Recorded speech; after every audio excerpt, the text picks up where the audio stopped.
Hello, welcome everybody. Hello, Charlie. Hello, Peter. Nice to meet you. Hi, Armin. Hi, Charlie. Hello, guys. Nice to have you here. First time in the show, yeah.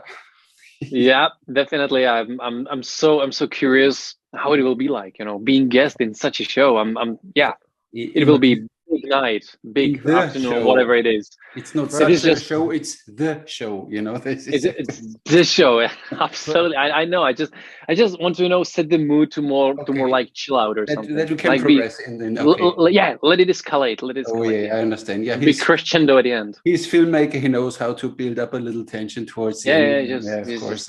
Little music and being a little, dramatic. So so a little comedy and so on. Okay. Charlie, so this is the first time you're on air with serious archers?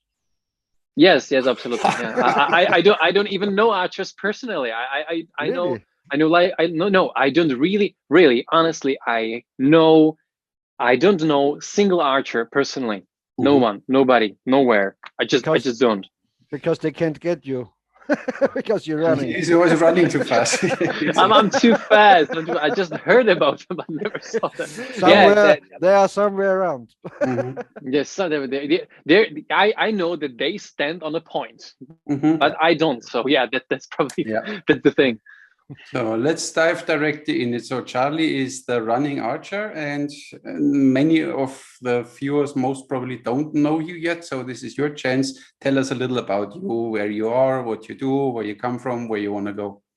Thank you for joining. Yes. Yeah, thank you very much. Short version or mid or long version? Short version. It gets longer at the end anyway, so better short.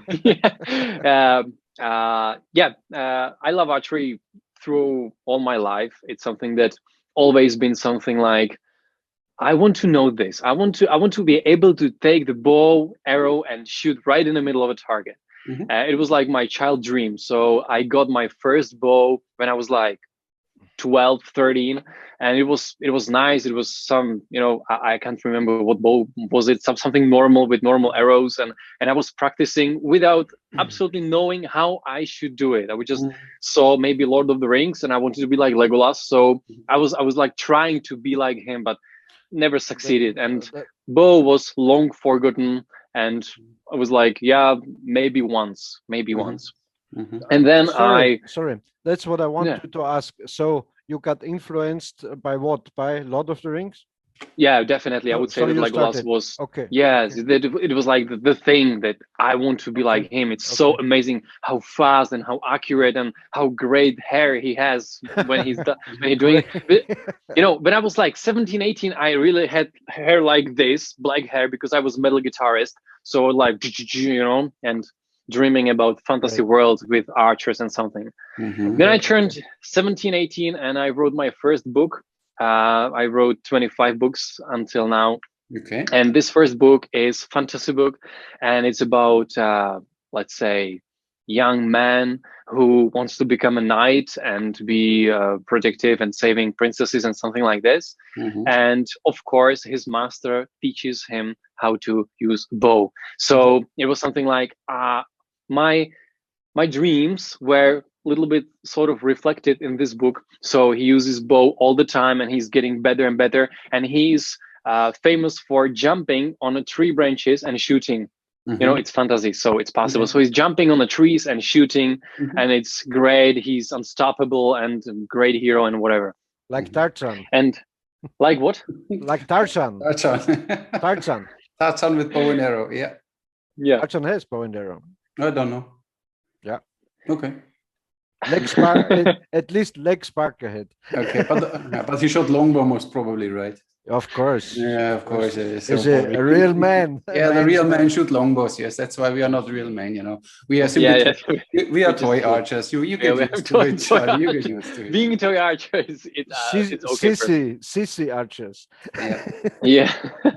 And then time goes on, and I started to make a YouTube channel about floorball, which is sport that is played mostly in Europe with plastic sticks, and it looks like ice hockey but without skates and indoors, and you're playing with the ball with little holes in it, just goalkeepers with a mask and something like this. pretty popular thing. And I built this channel in the last 3 years, like to 21,000 subscribers. I made it in Czech language, so only Czech and Slovak people can understand me. And it was pretty successful. It was great. And then Corona hits, you know, every sports were closed, so I could do nothing. And I decided to quit because I'm a little bit too old for this sport. It's more like for younger boys and girls, like 21 to 25. It's the best, and I'm like 32. What I can do, and my knees are not as it used to be. So I decided to quit. And then I was thinking, like, what can I do? Even when we have these Corona times, I have beautiful, great garden. What sport can I do? And I was like, yeah, I used to do archery. It was great. So I ordered some horse bow and some wooden arrows, and like I want to do it again. So I started to shoot from the left side, Mediterranean. Like, yeah, let's practice. And I was standing and shooting to a target and breaking all the arrows because I'm absolutely not able to hit anything. So it was like start, and then I saw some videos, mostly yours, Armin, and it was like, I want to shoot from the right side. It looks great, and with all these arrows, you know, in your arrow hand and like this, I need to practice that. I need to try that. And the bow I had was with this window, so it's almost impossible to shoot from the right side. So I sold it, and I bought the other one. And I started to practice this, like, I want to do it. And, you know, all these beginnings were a little clumsy. And I was developing my skills. And in one point I was like, okay, let's start a YouTube channel about archery. I want to do it because I do something a little specific, because I move within when I do this. So it was like, I want to move, like I will walk at least. I don't want to stand on a point. I want to walk, like, from side to side and shoot. And it was great. So do it a little faster. And what if I will, you know, slowly run? And it works. So what if I run faster? And what if I go into turns? And what if I jump? And what if I shoot multiple arrows, you know, just one each other? So, and this is how running archery, you know, started to live, at least in my garden, because I expect that I'm not the first on this planet who do this, but at least I'm the only one online now who is documenting his own path to be running archer. I saw a few years ago a Chinese guy, I think it was, he was running, he had his GoPro then, whatever, and head mount or whatever, and he was running through the forest and shooting while he was running. So I thought it's interesting, but I'm a little too old for this, so that's why I said. Yeah. I understand. And Charlie, is it just because, like you said, you didn't like to stand stationary and shoot, or was also the idea to do something different nobody has seen before, or is it just really because you like to walk or to run? You know, needless to very, very important to know about me is that I'm sort of type of guy that need to do everything very quick and very fast. For example, if I make videos for my clients, my key, let's say, advantage is that I'm freaking fast. You know, I can record a video one day and the other day they can have it. Even it can be really hard interview with many, you know, B-roll segments and everything. So I'm pretty quick. For example, today they brought me 6 products to make photos, and I made the photos, and at night I will edit them and I will send them to the client, and they pay me for this quickness. So to stand on a point for me is like, I don't feel it. It's not natural for me. So I don't like this, and I need to move. Of course, even I shoot stationary, because if I practice some technique, I don't need to run all the time. But most of the time I need to have some movement in it. So the origins were not to be the only one who does something different. The origins were, I want to do something that I enjoy really, like what fits me like a glove. So it was not just marketing, you're doing a different thing, but it was by nature you don't like to be slow or so. Yeah, as you say, by nature, it was like from inside, like move, do something, just don't stand like this. So yeah, I was pushed from inside to be in this moving segments. And the other cause, you made it public, you made this channel and videos and so on. So because you quitted the other channel with this hockey sports, or how you call it, I don't know. Yeah. And you wanted to make a new thing on Yeah. YouTube Yeah. and be successful I have also two on YouTube. channels. Yes, I have two Okay. channels. First is about books, because as I'm a book writer, I'm reading out loud my books. So I have channel about I'm reading my books and motivational videos and some shows about writing books, and people like it, like 4,500 subscribers right now. Good. And because I like to do something and it motivates me to improve, because I need to something that will push me to improve. If I will do running archery just for myself, I will not be that pushed to go to the edge of what I is understand. possible. I understand. So I want to turn on the camera and be as best as I can and learn as much as I can, and then share it with people. Yes, that's very common with successful and interesting people. They need a kind of auditory, a kind of public that they bring out their best. And Yeah. under pressure, you are better than you're alone in your garden, of course. Yes, that's called extroversion, and that's me. Yeah. I'm Okay. extrovert as hell. Interesting. So yeah. So Yeah, but that's the story, and what we're I now. have to say, what I see when we teach, we teach obviously archery, but we have then the special archers. I said there's always a group of better archers we have already. They come here since a while, and then sometimes we do walking and shooting. So not running for safety reasons, because around the archery range there are houses and streets and stuff like this. So when they run, they can struggle and an arrow can go somewhere. That's why we leave it now for walking. But it's interesting to see the mental issue they have, that they include now the legs. Normally they stand and shoot and they know everything they do, and now they need to walk and shoot, and the target is, I mean, we do moving targets with throwing discs, they have no problem hitting them, but when they move by themselves, not sitting on a horse, or when you push them, last time I pushed someone on a skateboard, it's easy, but when you need to walk, I don't know, it's different. So it's a different approach, and it's very interesting for that you get this together then all. That's why I think running archery is quite interesting for developing it in a different way. Yeah. And because we have so many viewers, you know, they are in combat and in battle fantasies and so on.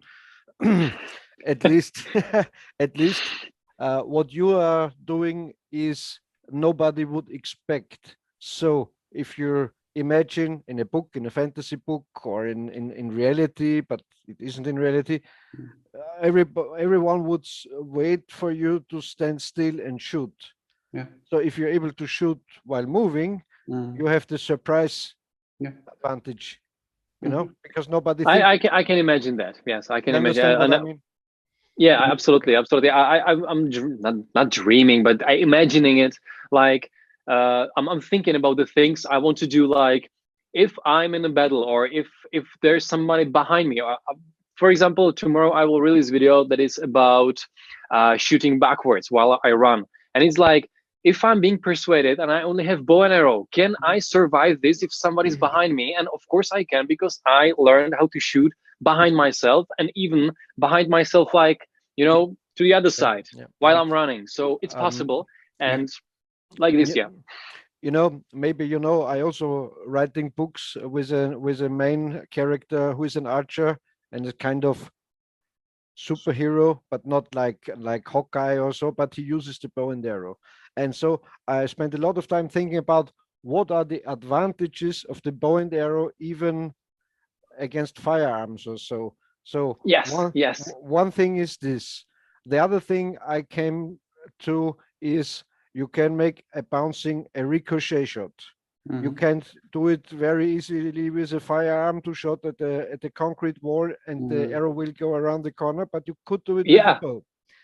The other thing is, if there are some persons with firearms and one person is with a bow and maybe a knocked arrow, the opponents would say to all these firearm guys, lay down this Kalashnikov, lay down this Glock. But the last person they would say, lay down your arm, would be the archer, because they don't imagine that he can raise the bow and shoot in 0.5 seconds. So there are some advantages. Last time we featured out, if there is a kind of duel, a kind of combat in the darkness, you would see the gun blast from the firearms in the dark, and you can shoot at the gun blast, but they wouldn't see where your arrow is coming from. Exactly. So there's some Amazing. Yes. Yes. It's some great. interesting, and I also thought how to use a bow as a weapon, or all the compartments of the bow. You can use the string as a garrote. You can stab one with a longbow. Of course. It's like a spear, you know, a longbow. Yes. These Howard Hill style longbows I use, these are very, you know, these are not flat bows. They are D-shaped, so they're like a spear. So yes, you can do a lot of things with. Yeah. One thing I came up with, maybe Armin has read it. I wrote one scene where a guy had a gun and said to the archer, "Raise your hands." I didn't receive the second book. Oh, it was supposed to be delivered yesterday. I had to order it the I second don't time know. now. DHL said they will No. deliver yesterday, but it Peter didn't need to come earn more money. It's obvious. You Yeah. know. today. let me say this one more thing. And they didn't. This bad guy didn't realize when the archer raised his hands, his right hand comes to his back quiver, where he's carrying his hunting arrows. So he could throw out an arrow and throw it like a knife, you know, from the back quiver. Yeah, this is really unexpected. Yeah. Yeah. You have no idea what the guy is doing with his hand like He say, this. raise your hands. Raise your hands. Lay down that bow and raise your hands. And so he comes exactly to his arrows here on the back quiver and can throw it into the face or somewhere of the opponent. Yeah. It's great what you are talking about. I love this, and I definitely need Me to too. try many of these, like shooting from the concrete wall and stuff. It's gorgeous. I need to do it. It's absolutely possible. Yeah. Absolutely, yes. I will place a target, you know, to do this shot. I need to try this, and it will be on the video, and I will thank you in this video. Like billiard playing, you know, and you like know- billiard, boom, boom. Billiard, you know- yeah, boom, boom, yeah. And you know That's what the it. trick is? You know, Charlie, me. what the trick is? It's very Tell simple. me. It's very simple. You have to put on that wooden wall or what you use to have the arrow bounce off. You understand? You erect this stuff, and then you shoot, and you make the center of you adjust the target where the arrow goes to. You point a spot on the wall. You know? Yes. You shoot at that spot, and if you hit that spot, the arrow will bounce off and will go exactly in the bullseye. If you adjust the target, you understand? Absolutely. That's it. That's amazing. I need to do it. You can For example, even do it in one of with two. You can even do it with two, like Baron Ferguson did. You know, he had two walls, bouncing, and going to the target. Look, Baron Ferguson videos. He has a car tire spinning. Behind the car tire was a balloon, and he shot two ricochet shots through the spinning tire into the balloon. It sounds too amazing. I need to see that. I will check it right after this. Maybe because you should stand in the first place, you know, stand. Yeah, there. you should stand. Later you run and shoot against the wall, but take it slow, okay? Imagine when he's running and shooting at ricochet Shooting a wall and hitting a balloon or so. That looks great, I You think. need to imagine there's a wall in front of you and a wall sideways with a door opening, and the enemy is behind this wall, and you run there, you shoot through the door opening and kill the enemy. He would never expect, and you could not do this with a firearm. Like from nowhere. Exactly. Also, I was thinking, and if there's some combat situation, so I'm having arrows in my right hand, so it's easy to shoot to the left. Okay, like there is a wall, and I can just lean and shoot. So just a little of me is to be seen and to be shot from a gun. But if you want to shoot to the right, you have to expose yourself. Great thing is to learn to shoot from your with arrows in left hand and do the same to the other side. Ambidextrous. You will not expose yourself like almost none, and you can hit the enemy very easily, because with the gun they will not be able to do it so quickly, and it's really clumsy. But if you are trained, you will be deadly. Easy. Yeah. Because And the other thing when they know you, they expect you always to look out from the same position, and then you switch and you come from the other position, and you surprise them again, of course. Because you showed like you should here, and of course in the afternoon I watched your videos, and I like to say one thing about your shooting style. One little thing. Tell me. Everything is fine, but in my opinion, you should raise your right elbow a little. You are here down. I know.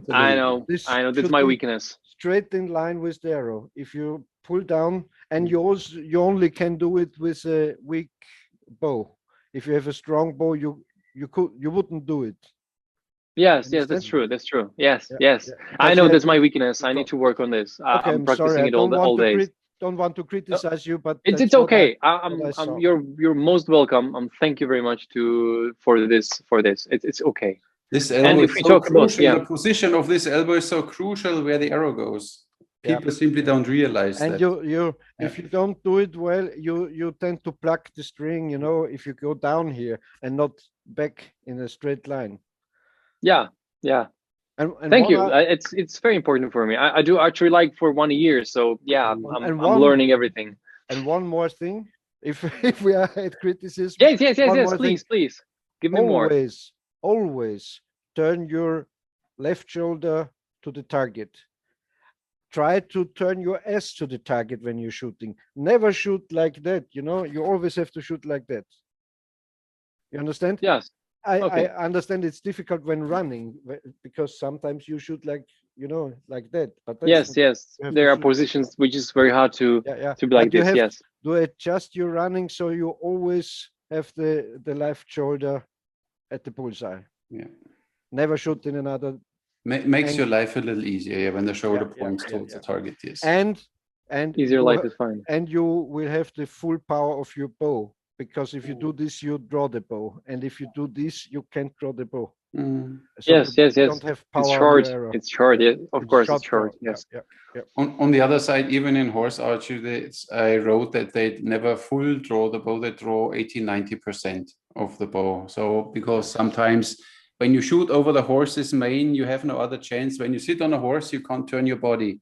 So when you can turn your upper body, and you can't twist from your pelvis to the shoulders 90 degrees. So you will always have a slight 45-degree angle, but you still need to be capable to shoot forwards. Or when you do the Parthian shots backwards from horse. So it's a little, you need to adapt to these things. Armin, that's just because they are riding at a special place. If you're riding on the steppe or in the desert, you can ride like, you can adjust your horse so you shoot in that exact direction. When you chase now your enemy, he rides in front of you. You don't ride sideways. You try to keep up with him, but you want to shoot an arrow at him. As you see, you have to the normal ride chase. Sideways, and of course. Yeah, of course. I have time now for a phone call. Seriously. You have to have the better horse. Yeah.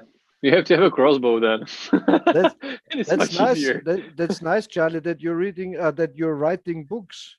I also love it. Love to. Yeah, I love writing books. It's so important part of my life. For example, I'm right now making second, third reading of my books I wrote previously, and I want to read them out loud on my channel. And in one of these books, there's an archer who fights even in close combat with bow and arrow. Like, he waits what the enemy will do with a sword, like swing, shoot. Yes. So he's looking for positions. For example, they use some heavy axes or spears, so they make a move, and because the weapon is heavy, so he takes time and shoot them from a meter into chest or into head. But I tell you one thing, you can do what you like, of course. That old guy, Miyamoto Musashi, you know him, the Book of the Five Rings. Yeah. It was the names are clumsy, but yes. Yeah, you have to read it if you don't ever read it. And he wrote, don't prefer one weapon over other weapons. So in my book, my hero uses, if he has to choose between a Glock and the bow, he would choose the Glock, of course, because it's a better weapon, so to say. You can't go through the city with the bow, and so nowadays. But on the other side, you need to use the weapon you have in hands. And when the others come with a sword and you only have a bow and arrow, what are you doing? You throw a bow and arrow away. It's okay, give me please a sword. So you need to know what you have. So it's always application. It's not the major application for it, but it's no. If you get with a bow, armed with a bow and arrow into a close combat with swordsman or a man with spear, you made a big mistake before, because your bow is an ambush weapon. Yes.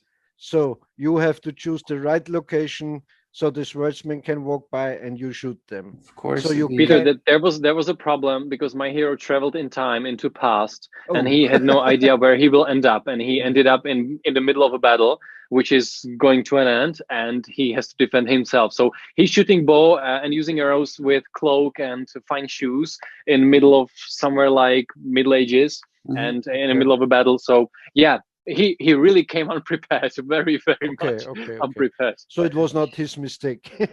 No. It was the mistake of the time traveling machine. I understand. Fuck. He's a magician, so he cast some sort of gate, and he went to the past. And yeah, it's complicated. And it's in the fourth book in a line, so it's hard to explain. But yes, he came unprepared, and he had to use bow and arrow because he had nothing else in his hand. Did you write this book in English or in Czech language? No, in Czech. My English is so horrible that nobody will read it. So yeah, it's good enough. But Charlie, good enough, not for books. Charlie, I have to tell you, I don't know the name. I can send you a message. I have to check it out. There are a lot better translation programs out now than Google Translator. Really? Really. A friend of mine translated 2 of my books with this device, and you only have to check through the text. It's really nice. I on Facebook or somewhere I write you the name. I have to check it out. I don't remember the name. I will love this because this is the step to be famous book writer. So yeah, I need this. You have a bigger market. That's also my idea. You and have then maybe you find someone who is good in both languages and pay him a few euros that he really reads it, that his English is really nice. Because yes.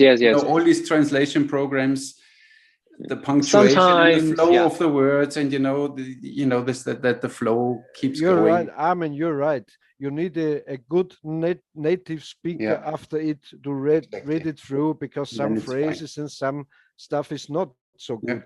But in the whole, but it's 90% it's done. And for the last 10% you need someone who pay him a little money. But it pays I need this, Peter. I need this. Please send me that link. I send it for sure in English language. They will sell. And it's not expensive. I think you can. I just tested one section of the book, and I said, oh, that's not bad. And so I talked to my friend, and I don't know. It's like a subscription or something. Yeah. For 6 months, €10 a month, so not very, not horrible. Wow! Yeah, when you do it on a regular basis, it's worth it. Yeah. Before you pay a translation office for the whole book, they charge you per page €10. Yeah. Yes. Maybe more than €10. Armin, don't be yesterday. Yeah. You have to think about 5,000 to 6,000 euros if you have a good translation for a book, and you get 6,000. You have to get it into your pocket. So you need to sell a lot of books that it's worth it. Yes, that's great. And just need something that will read it to make it audiobook, like in good quality, because there are programs that are not bad at all. And I can place it on YouTube, and this is the start of my career. I do my books on Amazon. It's great. You even can abuse Amazon as a cheap printing business. So my book has 226 pages, and as a soft cover, one book, if I order one book or 100 book, it doesn't matter, costs me €3.31. Really? If you go to a printing business, they will charge you €6 for a book or €5. Yes. Of course. Yes. That's true.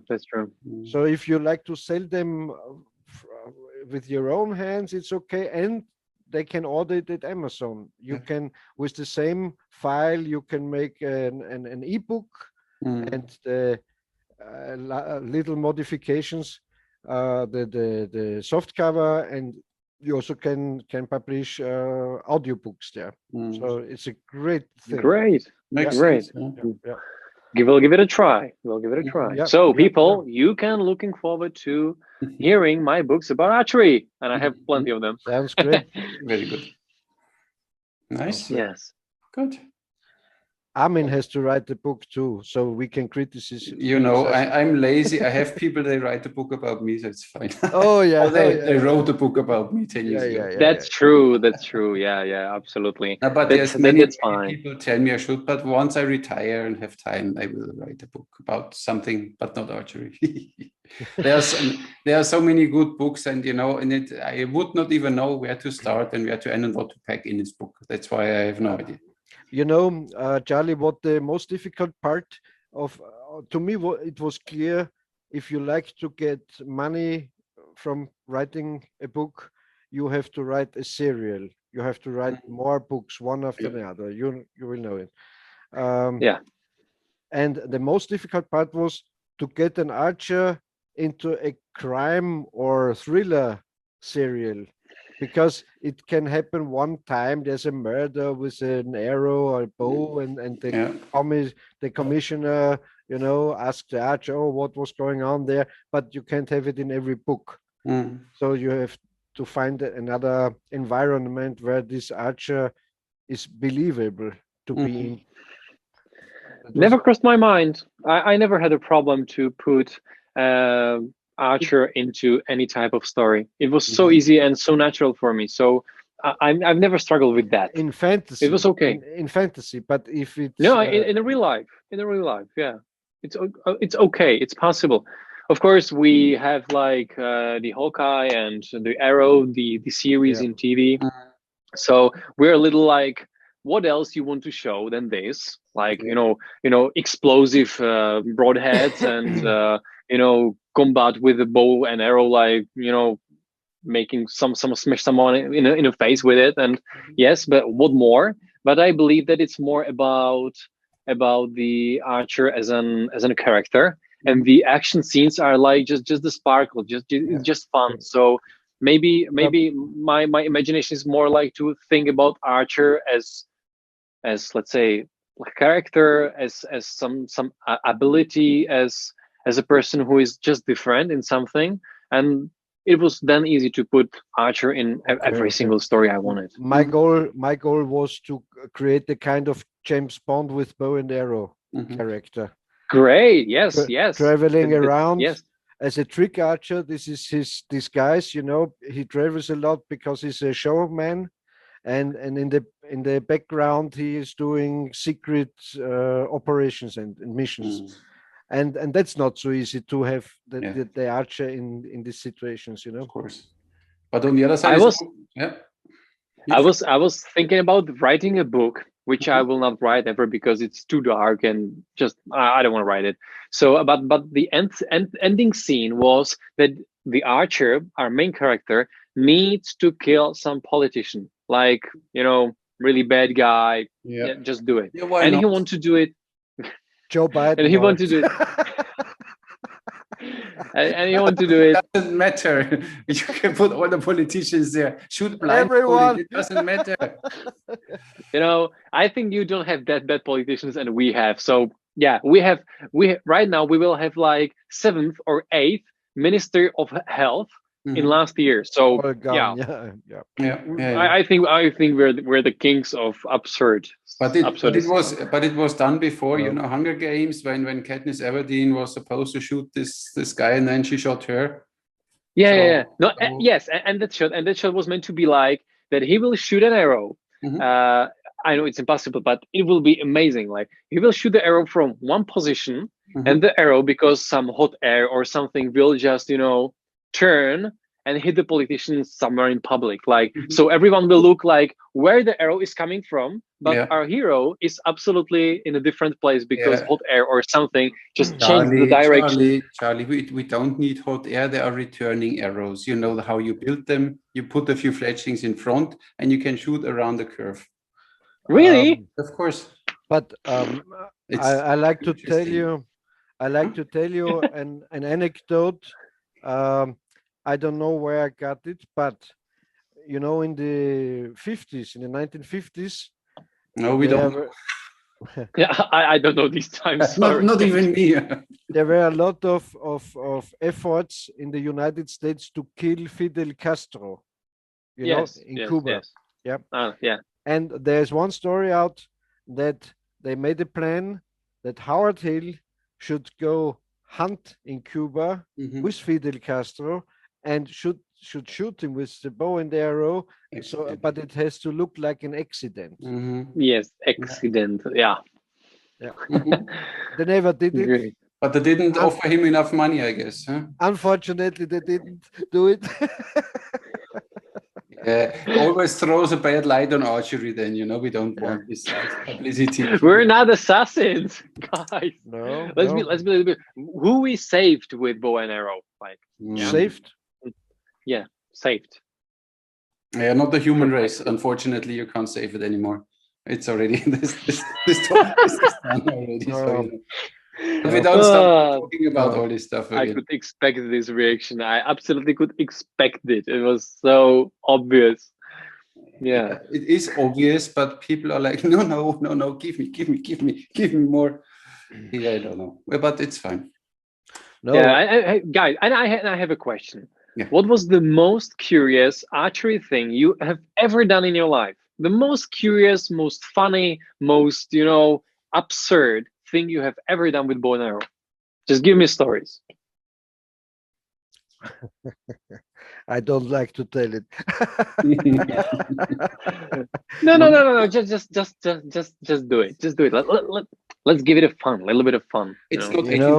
When back then, when I was very young, there were a lot of tournaments, 3D tournaments around, and back then it was usually that we drink all day long. In the morning, you started with tea, and then you drank a beer and the brandy, and so it went on all the tournament. And after the tournament, in one Western Austrian state, we went to a, I don't know the right word, to a Almhütte.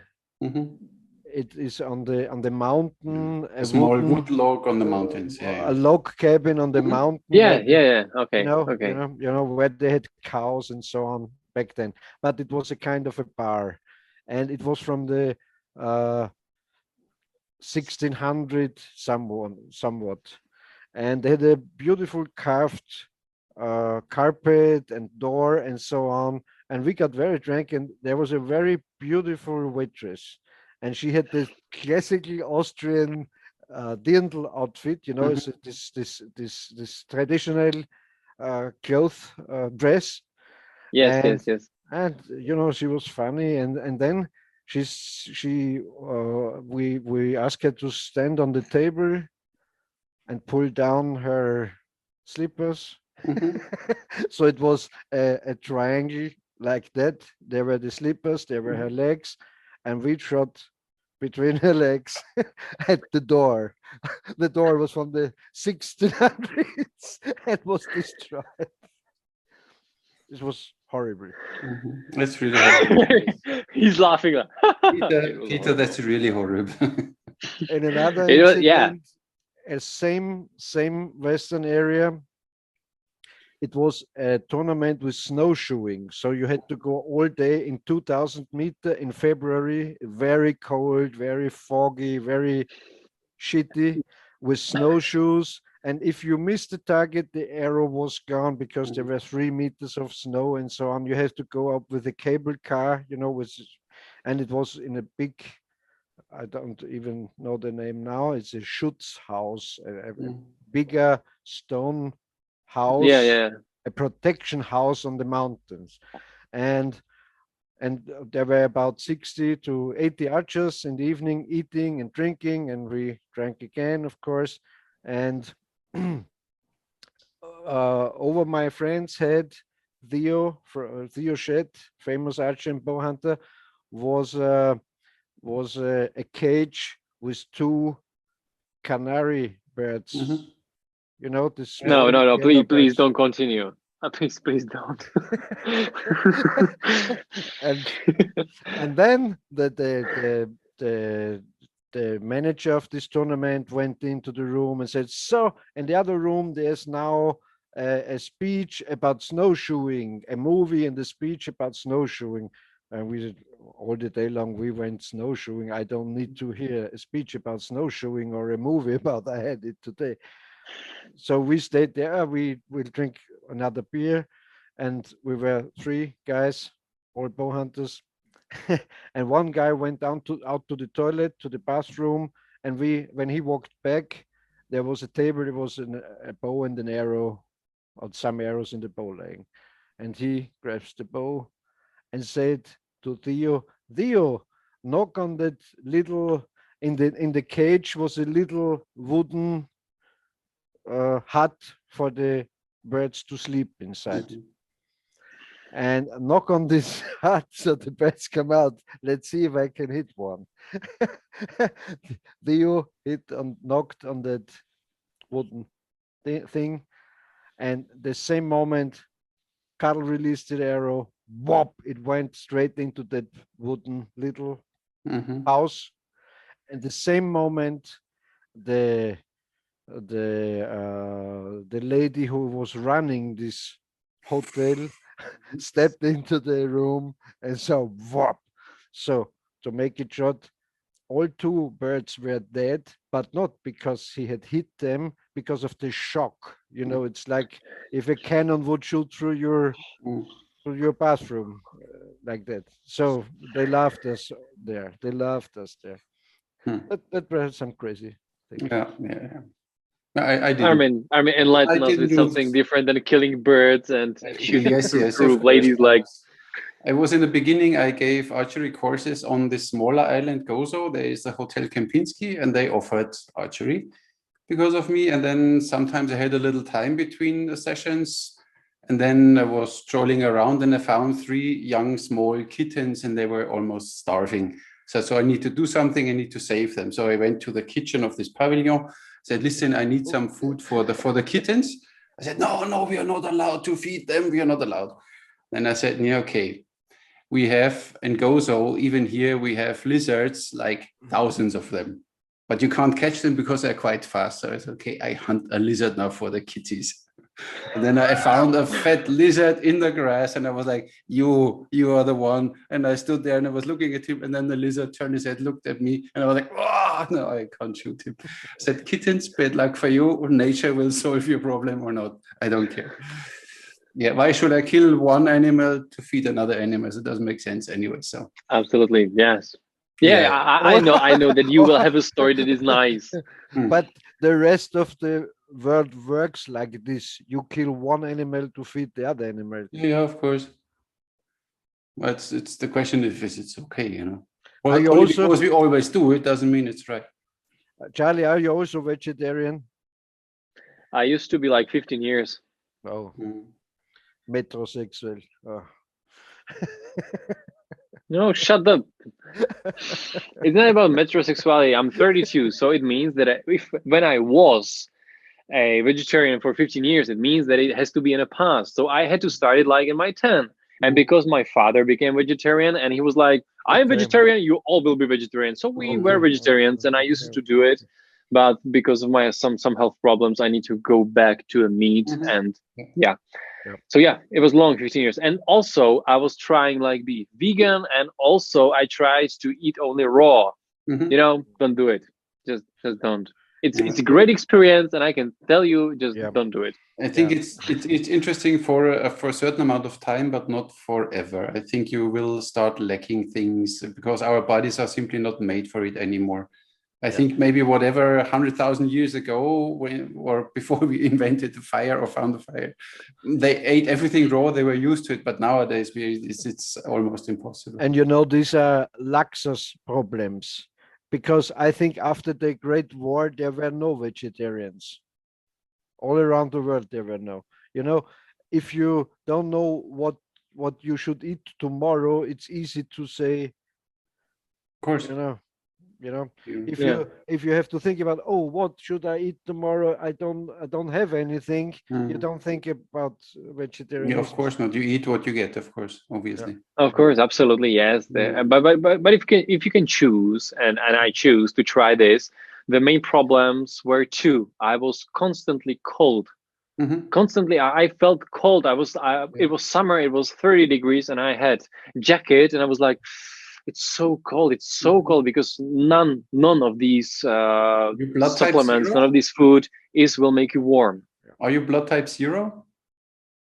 No, I'm something like AB plus or something. I'm not sure, but I'm the blood type who is okay with not eating meat.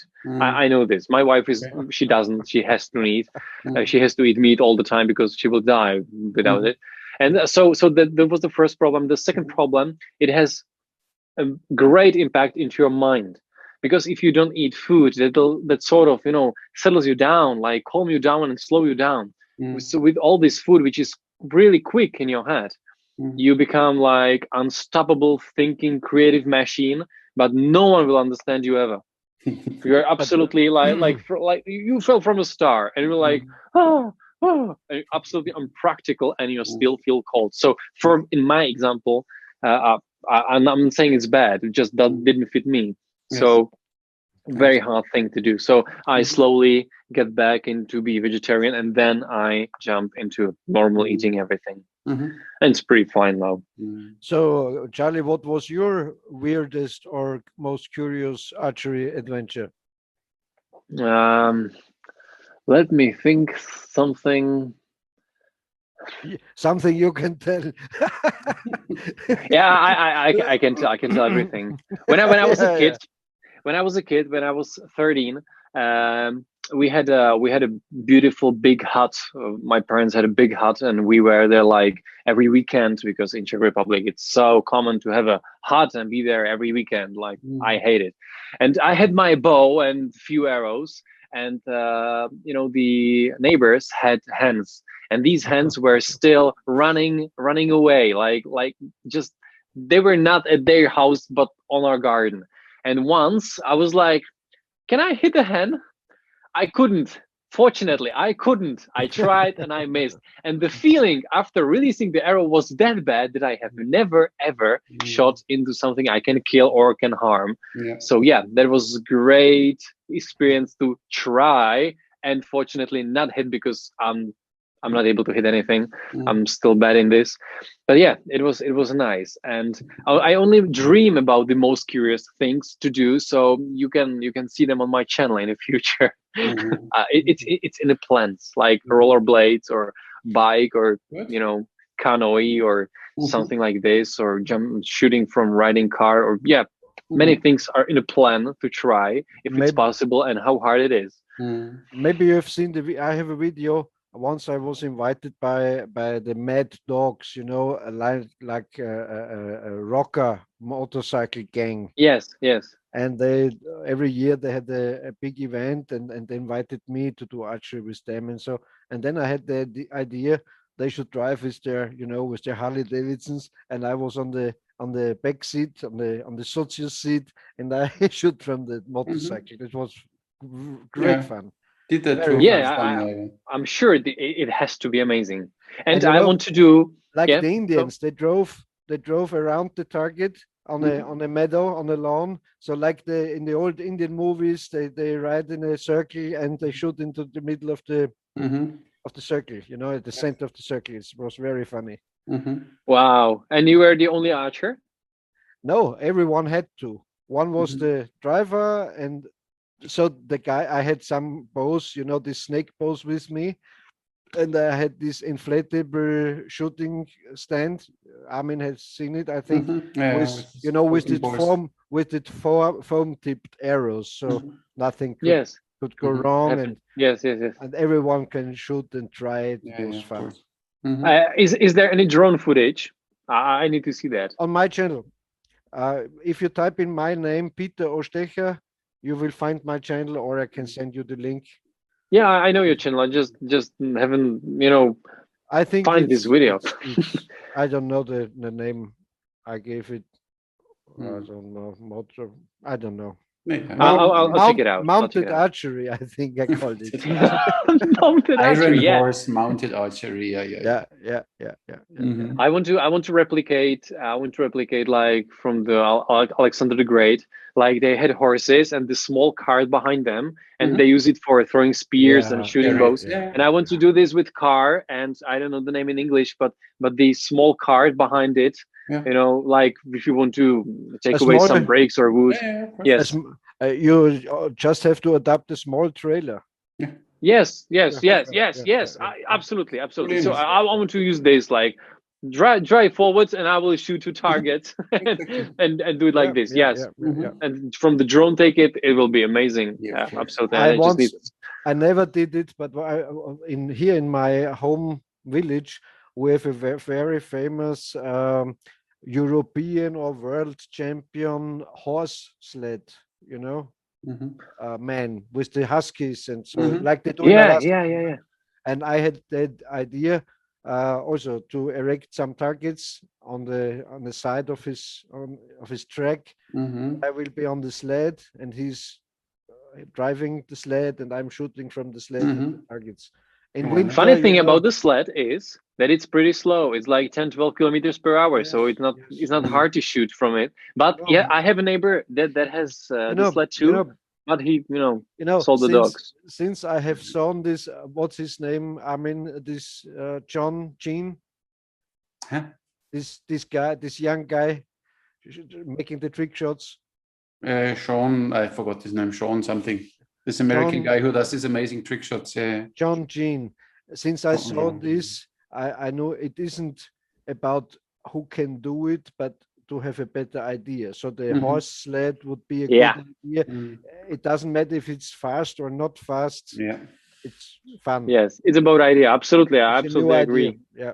It's about idea and how you're able to shoot it on camera so it looks amazing. It's lots about how to shoot it, how to use slow motion and something. So it makes wow, it's a show. It looks great. And in real life, it's boring. If you have in most cases when it's snowing, it's not so. It's not good light. But if you have a really sunny day with lots of snow and snow around and so on, and you shoot, and I think it's great. I have a video on my channel when I make a review about Hungarian and Assyrian bow. I do it in the snow, and I run in the snow and jump in the snow and something like this. So yeah, it's amazing because it's totally different experience, and it's nice.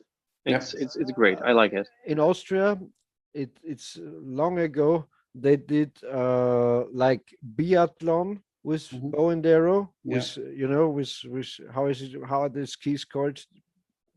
This slope skis. Biathlon, like biathlon with Langlauf, where they have this but they did it and then they with the ski, and then stop, shoot, and run. Exactly. Yeah. And this one idea, run archery. Yeah, and one idea which is around since the early 1900s, but here around it's not. Nobody does it. Is archery golf. So they competed. Yeah. An archer and a golfer, and they had the same. The archer had different arrows, for different light arrow and so on. And they had. I have some heads for this. They had long spiked heads, so they stick into the ground, in the lawn, and you will find the arrow. Yeah. And instead of the hole at the end of the, I don't know, I'm not a golfer. They had a little target about this size. And from the last from the putting green you had to hit this target. From the putting I always wanted to do it, but the problem is that all these golf club Yeah, owners yeah, give you then, yeah, you can come at morning at 5 o'clock, because from 8 o'clock we are fully booked. yeah, So you can't bring a bunch of archers, even on a weekday, to a golf club. And Hey guys, we'll just, you know. Yeah.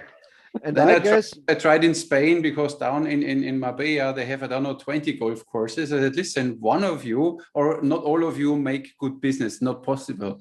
They're all only a stone throw from each other. So it's not possible. Everybody of you is always fully booked. Give me at least on a weekday afternoon 2 or 3 hours that we can do this golf, the archery, but no chance. Howard Hill made the first rules for archery golf. Okay. He wrote down the first rules, Howard Hill. Nice. It's a great idea. It's beautiful Sunday evening. I can imagine that. Or Sunday afternoon, like, And you know, know, have a picnic, good food, and yes. yes. And you have a nice outfit like the golfers. And, which arrow? Look how much metrosexual you are. You know, Oh, look at that. You can No. see you're in a fancy clothing, you know, with all these straps and hats and everything. No. In my days, it was called stylish. Stylish, yes. In Czech Republic, in 90s, we had these guys, and we called them like shampoo. They're just like shampoo, like shampoos on a hair. So yeah, I understand what it means. Stylish shampoo, and it's metrosexual. Yeah. Or if you have a beard, you are lumbersexual. Yeah, a hipster section. A hipster, of course. It's a hipster. They wear some fancy clothes, like absolutely it doesn't match. It looks weird, and they have some strange glasses and everything, and they ride like a rollerblades or very weird bike or something. Yeah, these guys are amazing. Or electro rollers and plaid shirts and a long beard, very.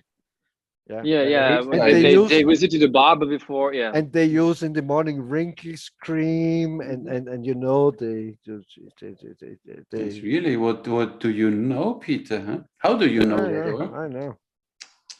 He's just looking out of the window, you know.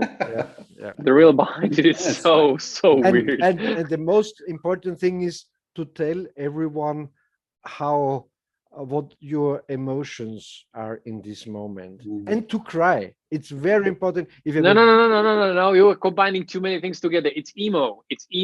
It's not a how we call them. No, the modern men have to cry. They have to say, "Oh, it hurts me. Oh, I understand you, darling. Oh, darling is." Do you want to talk about it, Peter? What? I see you have serious. I see you have serious problems. Do you want to talk about it, Stephen? Yeah. You know, like from Beverly Hills or I understand your emotion.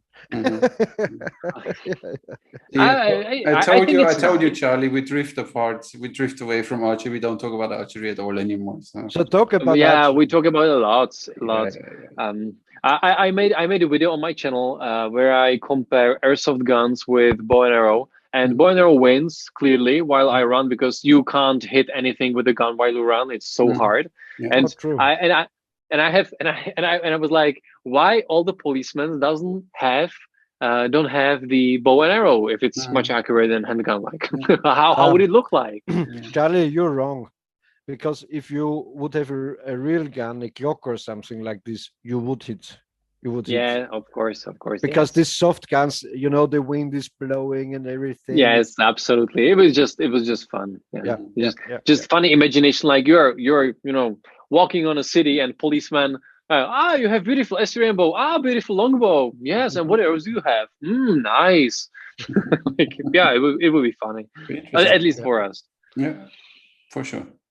So, to get back to archery. Oh yeah. One thing, some people, you said in your video, and I read in the commentaries, you should use a quiver. Yeah, and they're right. But no, joke aside, no. I thought about it, and I know you have a video carrying a lot of arrows in your bow hand and so on. But if you're thinking about, again, like combat or battle or something like it, you in some circumstances you you have to lay your bow aside, or you have to just have this bow and push it to the ground or something. You can't do it with a lot of arrows in your hands. And if you don't carry a lot of arrows, you're outshot after 3 arrows. So a quiver is not the baddest idea. That's what I wanted to. It is not. I developed my own style, how to shoot with a quiver and how to shoot it pretty fast. I used quiver. I had it on my backside, and the arrows were like there. So on my bow hand. So I'm holding my bow, and I take 3 arrows like this, and I can shoot my style, of course. And I can do. But the problem is, and I haven't solved it yet. Is that the arrows are too long and they are just too much on the side. So if I imagine I do running archery inside of the building, I will absolutely destroy all the knocks on the wall or at the door or something. So that's the only problem I haven't solved. First solvement of the problem is shorten your arrows as short as possible. Okay. Yeah. Yes. First thing. Second thing is use a back quiver. They never will get into your way. You have them here. You can lay it on this side of the bow or on that side as you like it. They don't come. They don't touch any branches or nothing. Use a good soft leather or even soft fabric if you don't like leather or so. Back quiver. I mean, you can grab a few. You can arrows. shoot. You can grab fast. a few, like the Northmen, like Legolas. Fingers, yes, a few, then you fire them, grab the next bunch. Yeah, maybe. The wrong thing with the Legolas quiver is it was a stiff quiver, so it just worked in the movies. In nature, it wouldn't work. But a slightly soft back quiver, you can carry a lot of arrows inside. You can slip it down under your ankle, when you don't need it, and so on. So it's not a bad idea, I think. What I like, I saw quiver. I think that Mihai Cosmei makes it, and so he calls like silent quiver, and it's based on that you will put the arrows in through small holes. So it doesn't, make this sound like arrows when you're running, like because your head will blow off, and so it looks nice. It's pretty expensive, but it looks nice. And he also uses it like he has some special strap on the chest or on the belly, and it has beautiful angle, like good angle to shoot like this. Uncomfortable, yeah. So I tried it and you can't use any hunting blades also inside. In the back quiver, I will not use them ever. I will not use them ever. It's not my style. I will not hunt anybody. You know the story about the hen. So I will not shoot about. Zombie apocalypse is different thing, Yeah. If there's an apocalypse, I will have instantly 100 broadheads. Imagine, because you're right, Charlie. If you have an action scenery in one of your books, and you can show this action scene, it is possible to do it. Maybe then you have to show it with broadhead arrows, because a target head arrow. I don't know what your archers in your books are using. Won't kill an enemy fast. Will not. Yeah, absolutely. Horrible.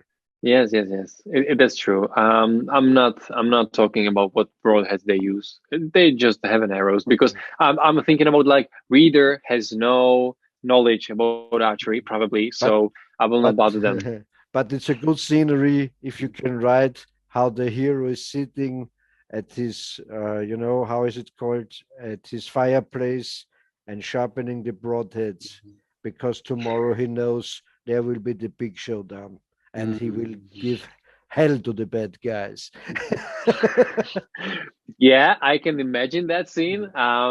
My heroes are like, there are some arrows in the chest of an enemy. Okay, let's use them. Running archers. These are all running archers. Yeah, like, I need an arrow. There's something in his throat. Oh, my hero is different. He's filing his broadheads and thinking about his enemies. Yeah. Like, what do you do now? What is their last meal? With that one, I will pierce his heart. Yeah, and two enemies at once. Yeah, Yeah. definitely. That's possible with a nice bow and a sharp broadhead. It is easily possible. I can to imagine shot 160-pound bow and with beautiful broadhead. It's definitely 70, possible. 70 pound is enough. Yeah, really. Oh, Really. 35 pounds, you can hunt a lot with a good broadhead. Yeah. Of course. So And 70 pounds is fine. as a writer, you should know when you see in bow hunting, you see how devastating an arrowhead can be. You know, the ribs of a wild boar, it smashes off. It don't cuts the rib, it breaks the rib and goes through. You wouldn't believe. I don't want to see because it will be ugly to see. You know, I know that if it's necessary, I will hunt an animal. I will do it if it's necessary. But if it's not, I talk about writing. So if you have ever seen it, you have an idea what is going on if you shoot at an animal or also at the enemy. But you know, one of my books is about a man who is saving women from being raped. I didn't ever needed to see this to write it very, very much intense. So my readers are like, I don't want to hear this. I don't want to see that. It's too much. So yeah, some things I don't need to really see to be able to write about them really nice. But you know, there I don't like. It's a family friendly broadcast. But if you talk to women, you will find quite a few who like to play this game with you, so you know what's going on. Yeah, you can ask the neighbor's chicken. Maybe the chicken wants to play again, and that's then true. Play That's target true. for you. So you That's never know. true. You know, when I was younger, like in Charlie's age, I never could imagine this. I thought the same, and then when I got older, I found out, oh, it's crazy. There are lots of women around. They are just different. No, I think they like different things. Yeah, I think I don't move to Austria now. I stay in Malta. It's true. This online is safety, right? Yeah. You better check your chair where you sit. I don't know. We know about Peter that he's shooting just around part of a women. So just leave it there. Armin, enlighten us with something positive, nice, heartwarming. No way. Why just me, huh? Tell us about your arrows. What kind of arrows are you using, Charlie? Equipment. Let me show you. Now he's gone. Now you can make a joke. We know how an arrow looks. Yeah. This is long pointy thing, right? It's long pointy thing. Goes in the target and the this other is. thing goes in the string. Tell me the brand. Like I should like this, right? No. Oh. It's absolutely the cheapest possible arrow. That costs arrows, like right? carbon arrows, and it's like €6 each, and it has beautiful fletching from Turkey, like red and white. But what is important is this knock. Your homemade knocks, which still don't make it to serial production. Yes, it's 3D printed knock, and it's best for Slavic release. I know, because when I take it, I hold the bow like this. Where's camera? Like this, and I take it with my 2 fingers, and I can place it in these 2 fingers. So I can do this, and shoot. It's so easy. I love these. Only problem with 3D printed knocks is that they are breaking so easily. You miss the target, you hit the tree or something, and it's like. But you take one, make a mold, and then you can mass produce them. And Charlie, be careful. If a knock breaks when you're releasing the arrow, you don't like it. Believe me. It breaks only when it hits something, not when releasing. You don't know. You never know. You never know. You never know. Yeah, I know. But it's fine. I like it. We are just standing with my friend. It's his invention. I like this indexing that you have this surface area directly there. When you see the old shooting technique from Russia, the Stecher technique, where you see this redhead girl shooting like this, bam, out of a quiver. Yes. they made in the shaft these small index curves that she knows already how to grab the arrow. And others put then small stripes of wood or something and tape around that. They get this slightly oval shape that they know how to grasp the arrow properly. Yes, when I use these wooden basic arrows, I already did this with them. I used I don't know the name of the instrument, so I just make it little holes in it. But it's not the same. It's not that good. It's fine, but still slow. It's too slow. This one is. That's why I shoot 3 fingers. Yeah, I shoot Slavic release. So if you go serial production, send me a few. I do a review. Yes, definitely I will. I'm talking with the guy who made them. If we can mass produce them, because I think this will be pretty popular for instinctive shooting or something. Who likes to shoot fast? Yep, it's good. It's fine. I like them very much. So yeah, the problem with the 3D printed material is it's cracking and you have to adjust every single knock. Of course. So it works because it's a little bigger than the hole. So I have to all the time send it down. Yeah. Look. No, it's still too big. It's too much. So you have to use some sort of small paper or something to put them in. But yeah, it's fine. I like it very much. And I use cheap arrows because I lose, of course, a lot of them because I miss a lot.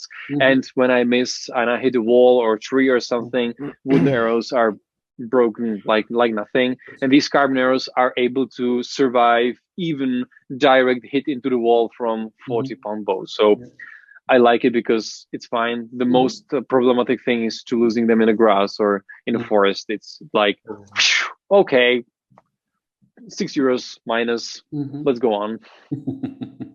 So yeah, I use these. I use these. Yeah, they're fine. But if you're missing a lot, you are too far from the target. Yeah, I can't get close, Peter. I can't get closer. It's impossible. I will be shooting like from centimeters. No, I'm kidding. Yeah, I'm too far. I'm too far. And when I run and jump, for example, sometimes it's hard to calculate in the mind what exactly you have to do. Yeah. But most people, when getting into showmanship, don't know. In most cases, it don't depends on distance or on that. The people don't see this.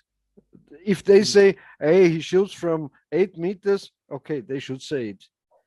If they like, they should say, stay on the safer side with your shots, so you don't waste a lot of arrows, because it doesn't make this big difference in the movie. The camera angle will do more, but yes, absolutely, that's true. More distance, you understand? Take a wide angle, then you have no compression, and then it doesn't matter if you're 10 meters or 6 meters away. It's the same. Absolutely, that's true. That's right. Yeah, that's it. I'm trying to be. We all miss sometimes. On long range shooting, I can outdo you, I hope. What was your longest shot, Charlie? and you hit. I hit the ground. It was 200 meters, and I hit the ground. No. That's good. Like I don't know, 40 meters. And I hit like 1 meter big target, and it was big success for me. Yeah, because I don't really know how to aim when I do something quick. If I stand and I have time to aim, it's better. But always, I don't know what's the problem. Always, when I'm thinking about aiming and I'm consciously aiming, I miss everything. You shouldn't aim. No. I mean. But simply do it slow first. When you can't do it slow, you can't do it fast. This is what they always tell you in every martial art. Yeah. That's why even Tai Chi, you do it so slow, but bam, you can do it then at the end very fast, but very precisely. You always repeat the same. In the music. You simply need to get this in muscle memory. When you do it very slow, then you get the accuracy, and speed comes naturally, like in guitar playing. First. Ding, the worst thing, and it is absolutely most. Let's say it makes me feel really bad, is that when I really want to make and build this muscle memory and do all the things right, it's like the grouping is like whatever. Charlie, listen, I don't want to give you a lecture, but I do it now. We talked we talked about in the past in our channel, Armin and me. Uh, in the first place, you should learn archery. In the second place, you can do it when running. I know what you're doing, it's okay, and it's fun, okay? But if you really like to make it perfect, you have to shoot only 3 arrows at a time at the close range target, about 10 meter, 3 arrows, not 12, not 6, not 18. Then you walk by, you pull the arrows, and you shot at one paper plate. You know, Yeah, I know what I mean. you know, okay. And then you go 5 meters away, far back. You do it again. And if you aren't able to hit that plate with every shot from that given distance, don't do it in the woods. You understand what I mean? Yeah, absolutely. And you can train everything. You can train the turnaround shot. You can train it while kneeing. You can train while walking slowly and making this shot. But don't shoot more than 3 arrows at one serial. Only 3 arrows, and try it in different distances. And when you master this, if you master this up to 20 meters, let's say, you can do every shot you can do in the woods with ease, and you don't have to think about aiming and running and everything together, you know. That's what I want to say. I'm of course I'm doing this because I want to be as best archer as possible. So I know that I have to go these paths, and I said it at the beginning of this podcast or this video that I'm also practicing stationary shooting, and then I do something running. And of course, I'm trying to be safe and not harm anybody, not myself. I really like myself, so I don't want to make something painful to me. So yeah. What you're saying is fine, and it's great. Like for let's say 12-30 meters, I will hit this paper plate 3 times in a row with no problem. That's great. Everything what's behind this is not problem. It's a challenge, and I'm working on myself. Like I said, I do archery for 1 year, and I believe I'm not bad at all. And thank you for the advice. It's great. I like it. Do you always have a center on your target which you can clearly see? Because I saw you shooting the 60 by 60 foam targets. Do you always have a center on it? Yeah. When you run through the woods? Put one dot on it. I understand your idea. If you hit the target, you hit the target. Yeah. But you aim small, miss small. You did a video. You have to. Yeah, absolutely. So always put a small dot on it. Yeah. Aim for the dot. Or the most difficult shots also is in these 3D tournaments are a black wild boar. Yeah. You have no color, no dot on it. You have to find your own dot to hit it, your own spot. And it's the same with your targets. And it can be very small, so only you can see it. The camera wouldn't see the dot, but you have the dot, and you focus just on that dot. Yeah. I have on all my targets some like I call it anchor points, but anchor points on the target, like where I'm looking when I want to hit them. that needle pin or something like it, just with yes, head. just nail head, smallest thing possible. Yes, absolutely. And the only thing you have to look at is this point. You have to find this point, then you can hit it. Because and tell me, guys, my theory is that my body knows what to do. Yeah. I just need to step away, like my ego and my thinking, and let my body do the thing, because it knows perfectly how to do it. Because my theory is our ancestors. Your brain knows. No. Your brain is directing the body. First you need your brain, that you train your body. Once your body knows, you don't need to force your brain to use it. Of course, it will still be a synergy of the whole body, brain, body, mind, everything, but you don't think about it, and you don't need to control it anymore, because then your brain gives the exact information to your muscles what to do without you thinking about it. So you don't need to calculate anything anymore, whatever, but first you need to know what you're doing. That's why this muscle memory on different distances and always same, maybe that you find always the same anchor point somewhere.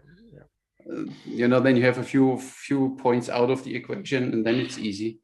If if you're doing trainings in different circumstances, like we said before, 20 meter, 5 meter, kneeling, everything, dark, bright, light, everything. For every of these situations, your brain creates a program, and your brain is directing the muscles, but you have to train it first. And then when you walk through the woods, your senses will detect, will analyze the situation, and you will not know that you analyze the situation. But if you raise the bow, you will do the right thing. Yes, absolutely.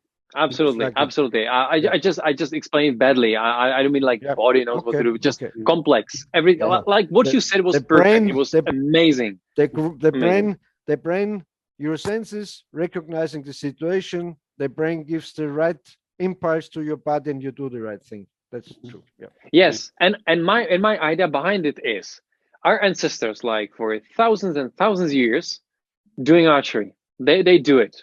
So it's somehow in our DNA, in our blood. It's something we. I believe in this. I believe in that. I don't believe in this. It is something that you have in yourself, and No, if you discover no, it, it's much easier to do it. Because there are researches, I don't exactly know the source of, and in English it will be hard to describe, but it says that there's something like fields, that if you learn something, it's much easier to learn for everybody else in this planet, and you don't even know to, and you don't even need to know this. Fields. More for genetic fields. Thank you for the word. Yeah. So and they run many like in laboratory experiments with mice, with people, and lots of things. They were learning something new that nobody else ever saw and tried. And the first mice or people or person who did this, it was long and hard. But they did the same thing in the other side of the planet, like 5 hours after this. And the experiment was much easier, much faster for the mice than for the man. Yes, it's documented. Yeah. It's not bullshit, Yes, but nobody knows why it happened. The explanation is what you say, but nobody knows it. And you know, I'm very critical about science, especially the last 2 years. Yeah. This has nothing to do with science. Sorry, it's only politics. If he says it's proved, it's proven. It's the story of the 100th monkey. This is one of these stories that they had two islands with the monkeys, and they threw sweet potatoes on the beach. Okay, and then the monkeys came. Yes, I understand. And then they saw, okay, they are nice, but they're full of sand. So they started washing the sweet potato first. And then all of these monkeys on the island were washing these potatoes and then starting eating them without eating them with the sand on it. And then they put potatoes on the other island where the same kind of monkeys live. And these monkeys directly washed them. So they didn't first eat them and, they're full of sand. Yes. This is the thing that... And the other monkeys who invented that washing never had any experience with... Never had any fruit or any plant before which was full of sand. They never had a sweet potato on the beach. No. What is this? It doesn't matter if it's a sweet. No, but on the beach, it's a fruit grows somewhere in the forest or something. They try to eat it, then they bite in the sand and it's sand. They wash but they did it first. They picked up the thing in the sand, and then they started eating it, and it was not pleasant because it was full of sand. I like to see these scientists making this experiment.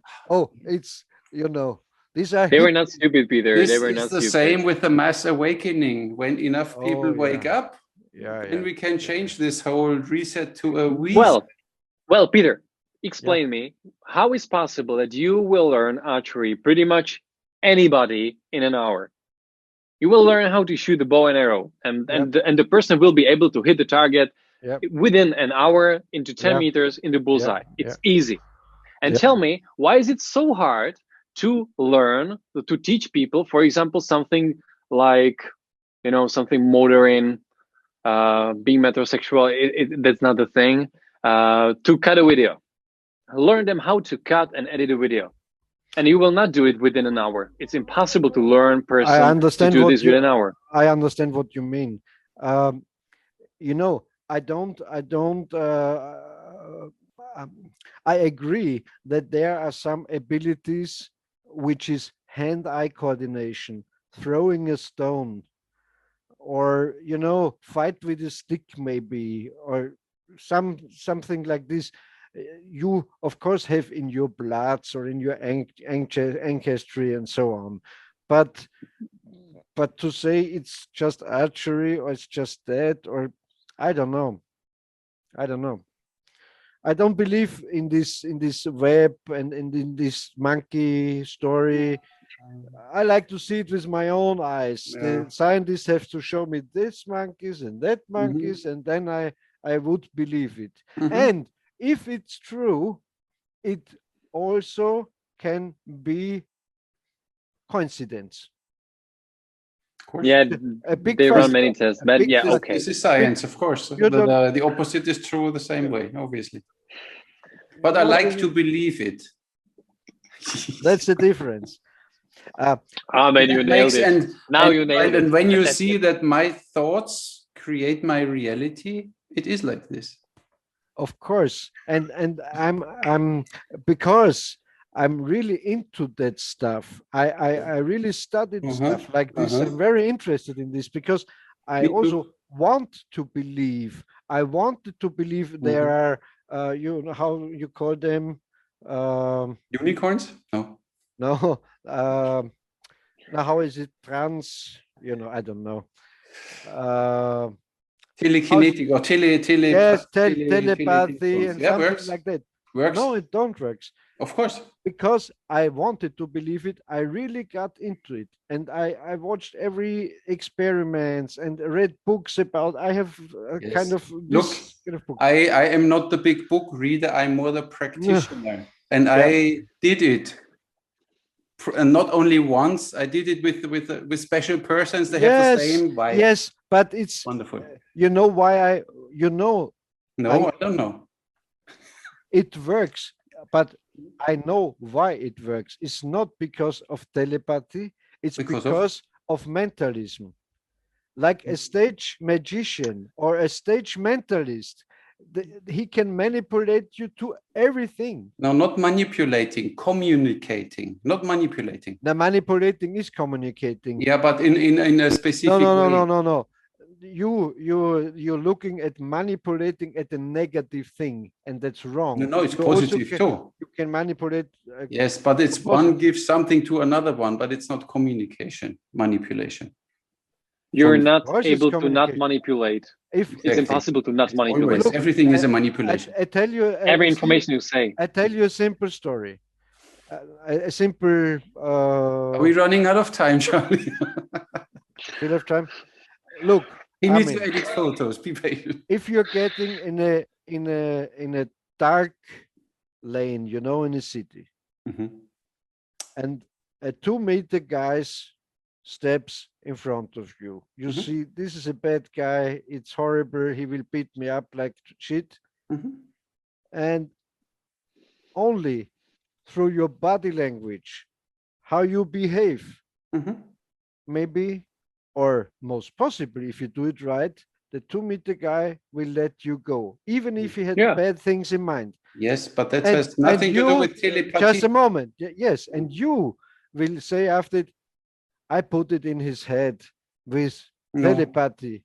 I would not do this. So don't tell me you do it. I would not do this. I would say I was so confident because I trained martial arts. I am not afraid. I don't show fear. Not you and I with martial arts. Vibration and it's harmony or disharmony. Yeah. Wait. I just need to string my bow, and in a second I'm right there, and you will be too scary that you will run away. What I want to say is the effects are here, but the explanation is different. Yeah. At least it works. And I experienced it, and it was not body language for me. I was sitting on the sofa. I didn't do anything, but I could communicate with someone. Turn off your clothes.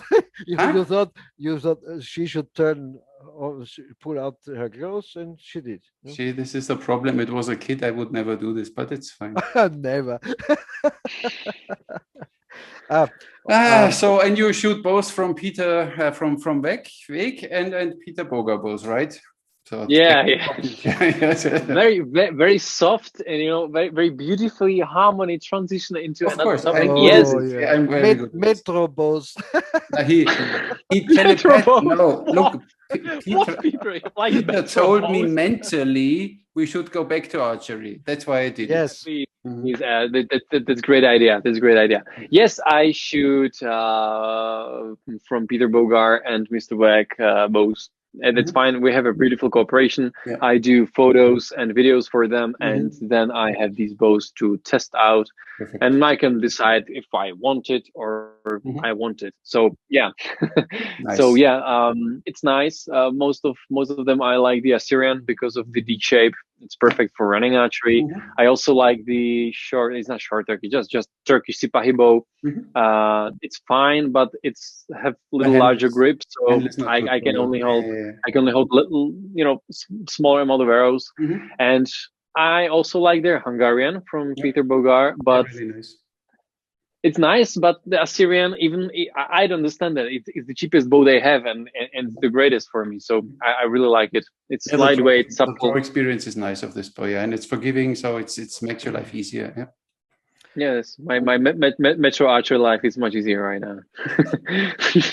Yeah, I like them. So I tried some higher poundages before, like 55, 60.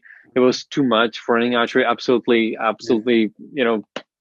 wrong way. And everything below 35 is just too childish for me. Like too easy. Like it's no challenge. It's too easy. So 35 to 40, 45. It's pretty nice. Of course. I will not dislocate my elbow and shoulder and everything. And yet I still have a feeling that it has some, I have to use some force and power to do it correctly. So it's like sport. It's safe sport with all the jumping and running. Of course. Yeah, Peter, what do you shoot? What do you shoot most of the time now? What do you use? Shoot 50 pounds, and then Howard Hill style longbow with bamboo laminations and glass backed, and yes, just straight longbows. Most of. What is the price tag of bow like this? It's about a custom made one from Howard Hill Archery in Montana, costs about 600 euros, 500 to 600 euros. But it's really custom made. You can choose everything. You can use fast flat strings. You can the handle shape. You can choose the handle wood and the color of the glass and how many laminations and so on. So these are not too expensive. Yeah, it's fine. I expected like 2,000-3,000. So no. Great. No. And it's really custom made. Yeah, that sounds nice. And Armin, what is your most favorite bow you have ever used? I don't have a favorite bow. And the bow I used the most is the snake. This plastic recurve snake bow. Like that one. Oh, look, Howard Hill longbow. Wow. What a handle. Yeah. You know what the good thing is with a handle like this? You can't grasp it wrong. So to me, the best size of the handle is if I can make this with my thumb and my index finger, and the bow is here in this, where the chips is, say, the lifeline, and you have it like this. Yeah. Extended, of course. I like these big handles. Yeah. I have one question, Charlie. Is there any specific archery tradition in Czech Republic? Nothing. No idea. No. I have no idea because, as I told you, I in person know nobody who is doing archery in Czech Republic. Nobody. Just people like, I have had a bow, or I had a bow and I haven't used it for years. Yeah, few of them, but like somebody who will shoot regular. You know what I mean? Is very horrible word to use. But in your city, you're from Olmütz, no? Close to, Yes, yeah. there should be some archers, no? Yeah, it should be, but you know, what can I talk about with them? Like, I'm the running archer, and they're like, "Well, we hate this," and I say, "Okay, Crazy. fine, you're right. That's okay. Yeah. I'll do my running in the forest, and you can stand there and shoot, and I'll find you there in an hour. Like, stand and shoot, and fine." I once played with an idea that I will go there and I will surprise them with what I do, and then I came out with the result that they will not like it. So I never did this. You know, I don't know if it's your goal. If you want to become a famous archer with your thing, you have to go into the media. As you know, as a movie guy, you should know. You have to get into the newspapers. If you're in the newspapers, the national television will invite you and showing you clips and so, and then you can give lessons and get a lot of money and so on. But That's your story, right? That's your story, Peter. yeah, you know, you're giving lessons, earn a lot of money, you know, be in television. I don't have a lot of money because television is dead. So why do you advise me to go to television? No, it's one step to get known. When you are one time or two time in national television in Czechia, you were there. When you one time on the cover of a big newspaper, you were there. The people will recognize and remember you. So it's not a bad idea. And I studied at Old Howard Hill. I studied what Baron Ferguson does. And so I found out how it works. And it's the same in any profession. No, if you want to become a good singer, you have to sing. For people. Yeah, absolutely. So that's why I make the YouTube. So I want to start with something and develop my skills. And when I feel like it's the time, and I have some connections in TV, so yeah, I'll get there. We are not in that good situation like Baron Ferguson is in the United States, because there in every state, in every bigger city, even in small cities, are big shooting and hunting shows, fairs, and they hire him for that. So, in Czech Republic, it would be it's the same like in Austria. There is one hunting fair maybe, or in Germany, in Landshut, I was one time at the hunting and fishing fair. And here around, I don't know how it is in Czechoslovakia, here around, the people are very jealous. The archers are jealous. They say, oh, he's just a showman, it's all fake and so on. And they're jealous about everything. In the United States, it's different. That's why a lot of artists or performances go to the United States, because the people are not cheating. They say, oh, you're making this, oh, that's great, you get money for it, that's great. They're crazy on it. Here around, they say, I'm misusing archery to get money. Crazy. Yeah, jealousy is a thing, of course. Yeah. And Armin, tell us how you became famous and well known in archery world. How you did this. What was your way? Oh, where? Me? Yeah. Is there another Armin? I'm not famous. I'm simply do what I like. I never cared about the fame. And even this YouTube channel, one of my instructors, he was an American guy, and he did YouTube videos of unboxing of Kinder Surprise eggs, because there was one YouTube channel and she does unboxing of Kinder Surprise eggs. She had millions of views. So he started too, unboxing of Kinder eggs.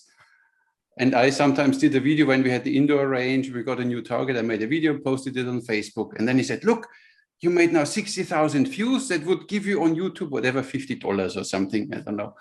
I said, yeah, I don't care.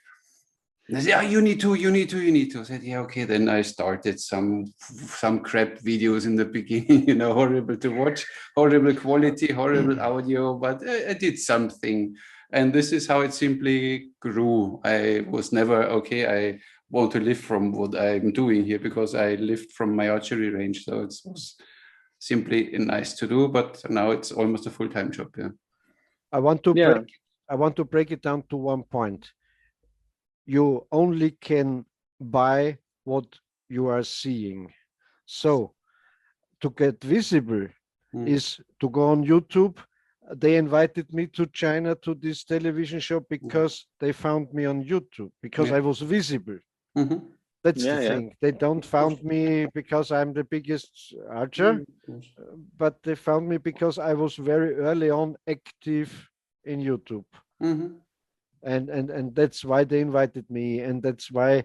And today we have a lot of devices to get more known, and to get known and popular is the only way to get paid for what you're doing. Yeah. Yeah. That's pretty much it. Yeah, you break it down really nicely. Yeah. That's it. Mhm. You name it. Yeah. Yeah. It's like everywhere. Yeah, that's Yeah. not a secret. Simply, I can't even say it's hard work. So I have to disappoint now many. They say you need to work hard, like, because what I do is not work for me. It's I love what I do. That's why I don't. It's not hard work. I love what I'm doing. And even I have it the same. Yeah. when I started 8 years ago in Malta here, I did everything alone, and I started on a Sunday morning at 8 o'clock in the sun here in summertime until the afternoon at 6 o'clock. I had not half an hour break and no shadings, and I was in the sun, and every evening I was simply collapsing with a heat stroke and headaches, and you could throw me. I was only simply sleeping, and next day morning I got up, water, shower, and go again.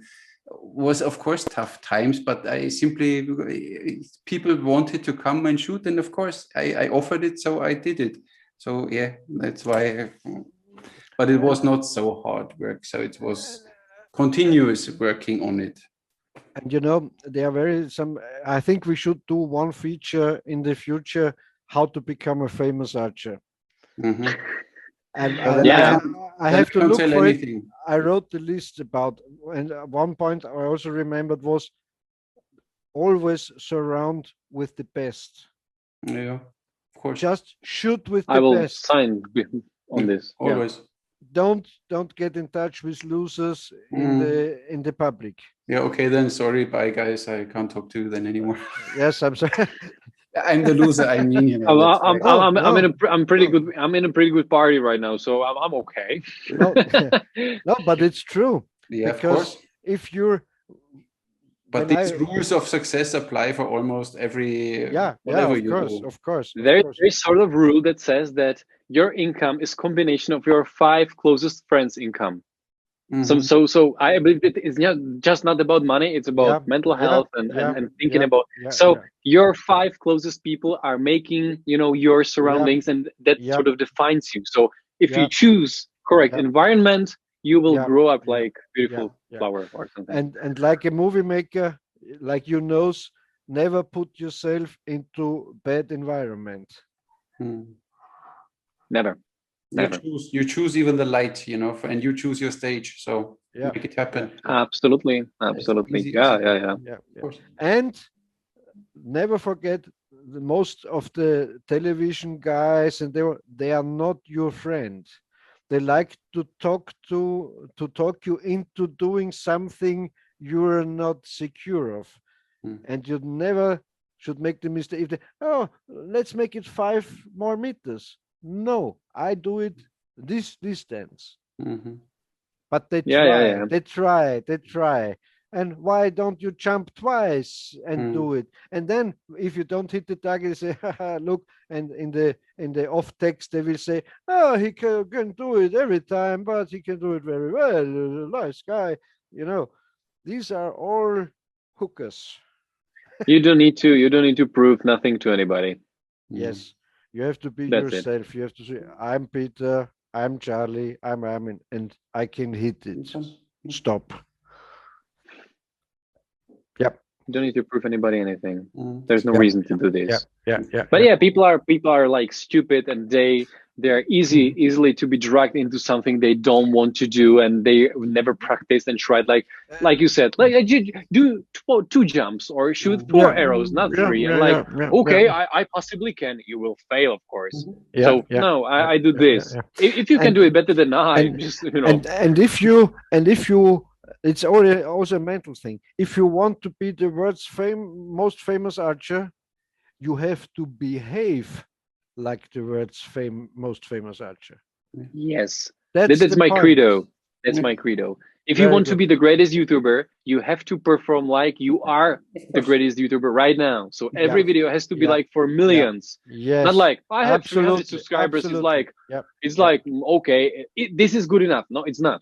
Yeah. It has to be the best possible video for millions. Yeah. Because When- once they can get it, Mhm. they can When get I- into it. So yeah, when I was in China, you know, the filming was 5 days. It was a lot of stress. Walk over there. There were 3 studios, and walk over there, and we make this and that, and so on.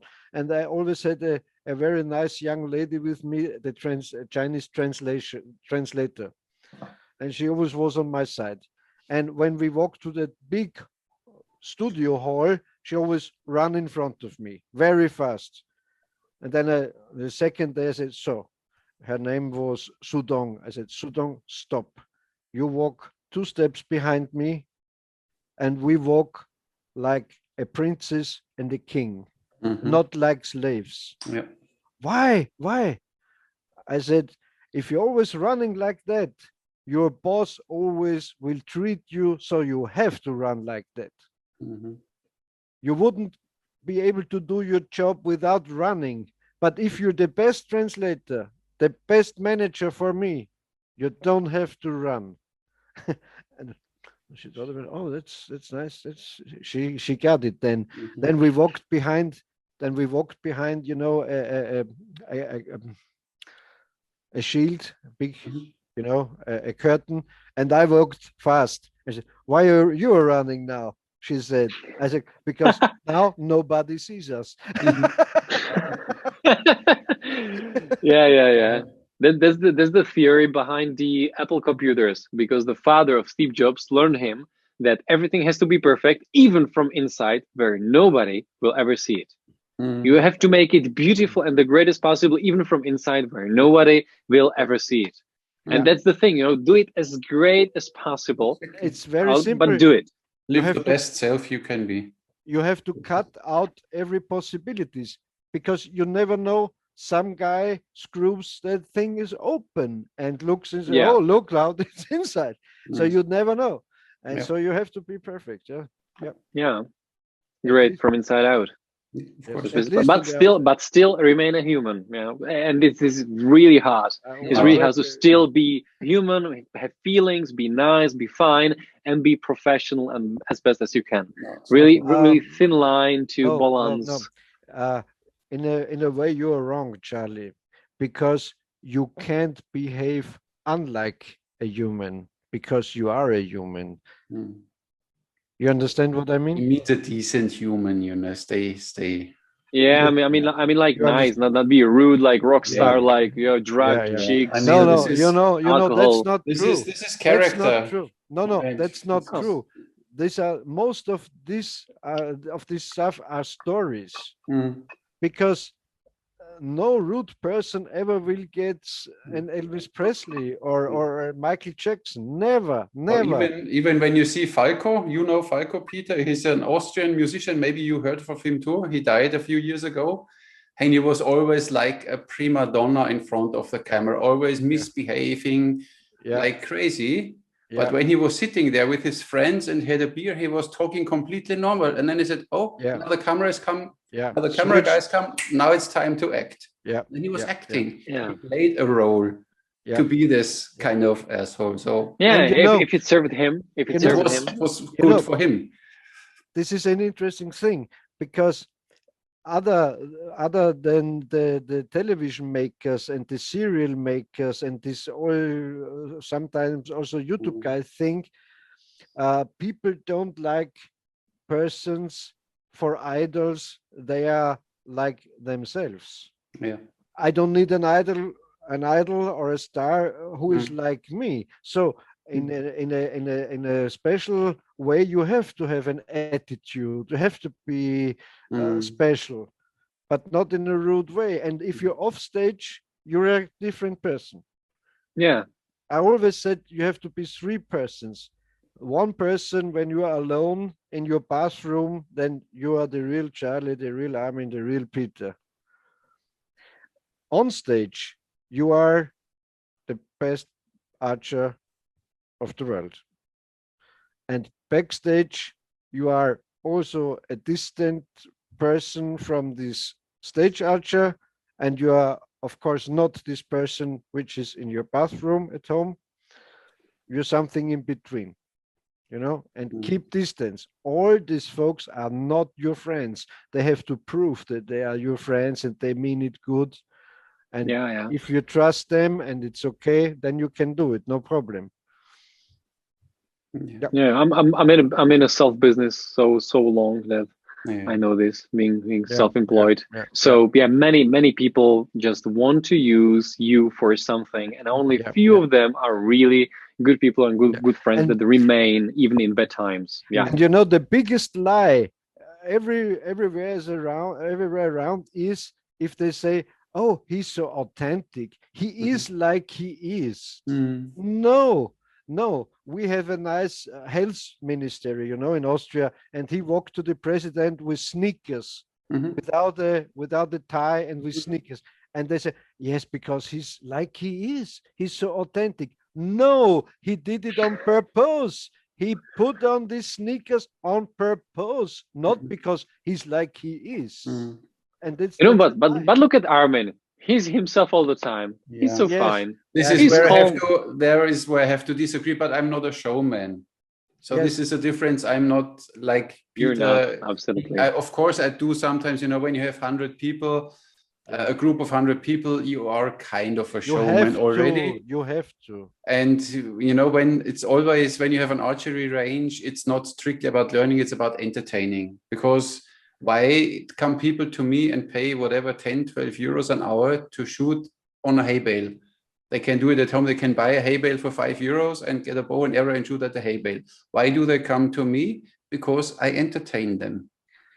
So it's, of course, a little entertainment, but it's still, this is where I disagree a little with Peter. I'm still me. So no. Charlie, Armin is just another level. He's a more dangerous person. He's like the Dalai Lama of archery, He's like definitely. I feel it. Thank you. You and your titles. Last time, Murat was the Elvis Presley of Turkish archery. No, thank you. You and your comparisons here. No, thank you. Elvis Presley of Turkish archery is great, and being a Dalai Lama of archery is a good title. Armin, I would be so happy with this. Depends how you see the Dalai Lama now. Okay, but we don't start this discussion. Peter, and what am I? Just tell me, what am I of archery? I can't say anything. I would, but I know you for 1 hour. It's time yet. I know. I understand. I know you just 1 hour. I watched some of your videos. I can say, but what I can say now, you're very professional.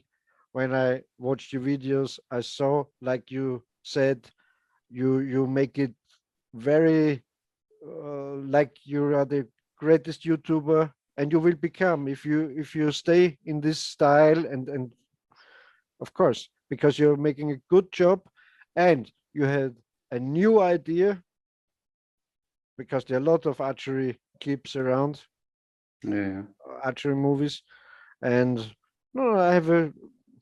I was skeptical because this guy's running in the woods. Okay, what's going on with him? But it's a great idea, and now I know more about you. I know your writing. I know you're a nice movie maker and photographer. And when we agree, because when you agree with me, you're a nice person, of course.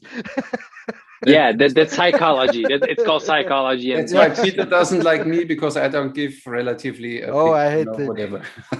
Which is esoteric ideas. Oh, go away. Yeah, But then I simply, then people who knows me then tell me always after the podcast, I saw your face, but I know what you were thinking because I know you said, I don't have to always comment everything. So you leave it in the room and others shall make their comments and their ideas about it. As a writer, Charlie knows if you like to make a good thing, you need the conflict. Of course, always. You need the conflict.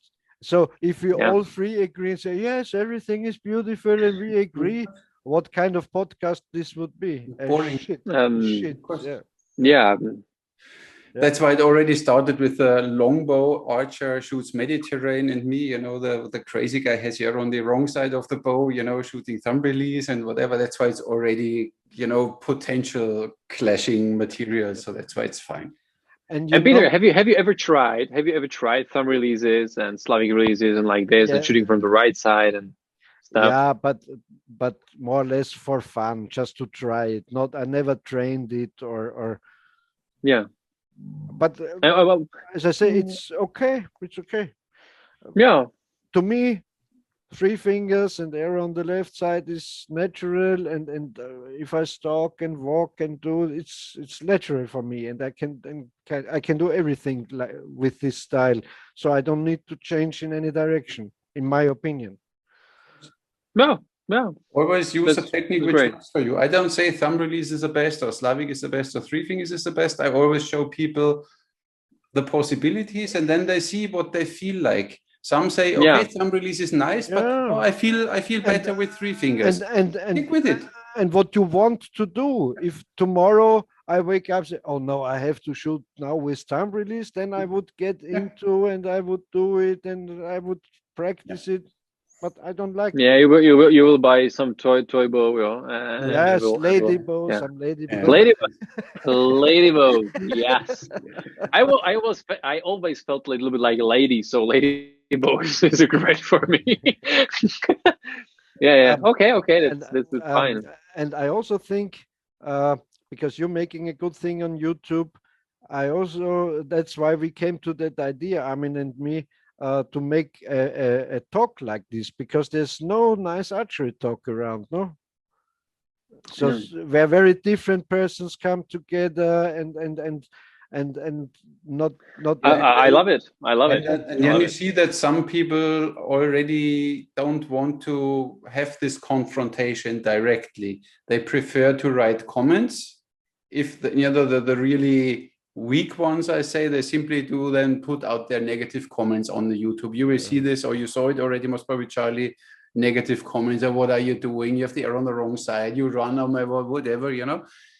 Many of them. And then others, they write you then in private message. Oh, I saw it, and you know, I have to tell you. I said, look, why do you tell me now private? Come to the show and then we can talk.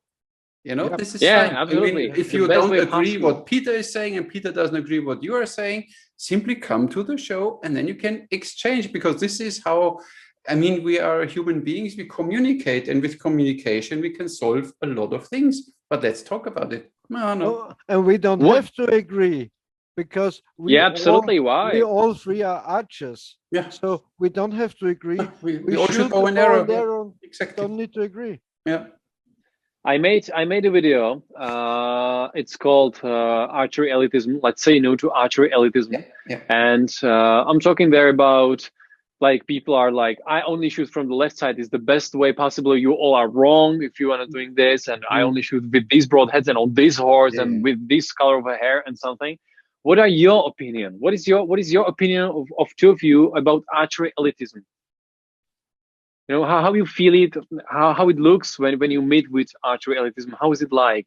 Tell me more about this. I'm curious. It's just stupid, because I have to choose the equipment which serves my interests, my purpose.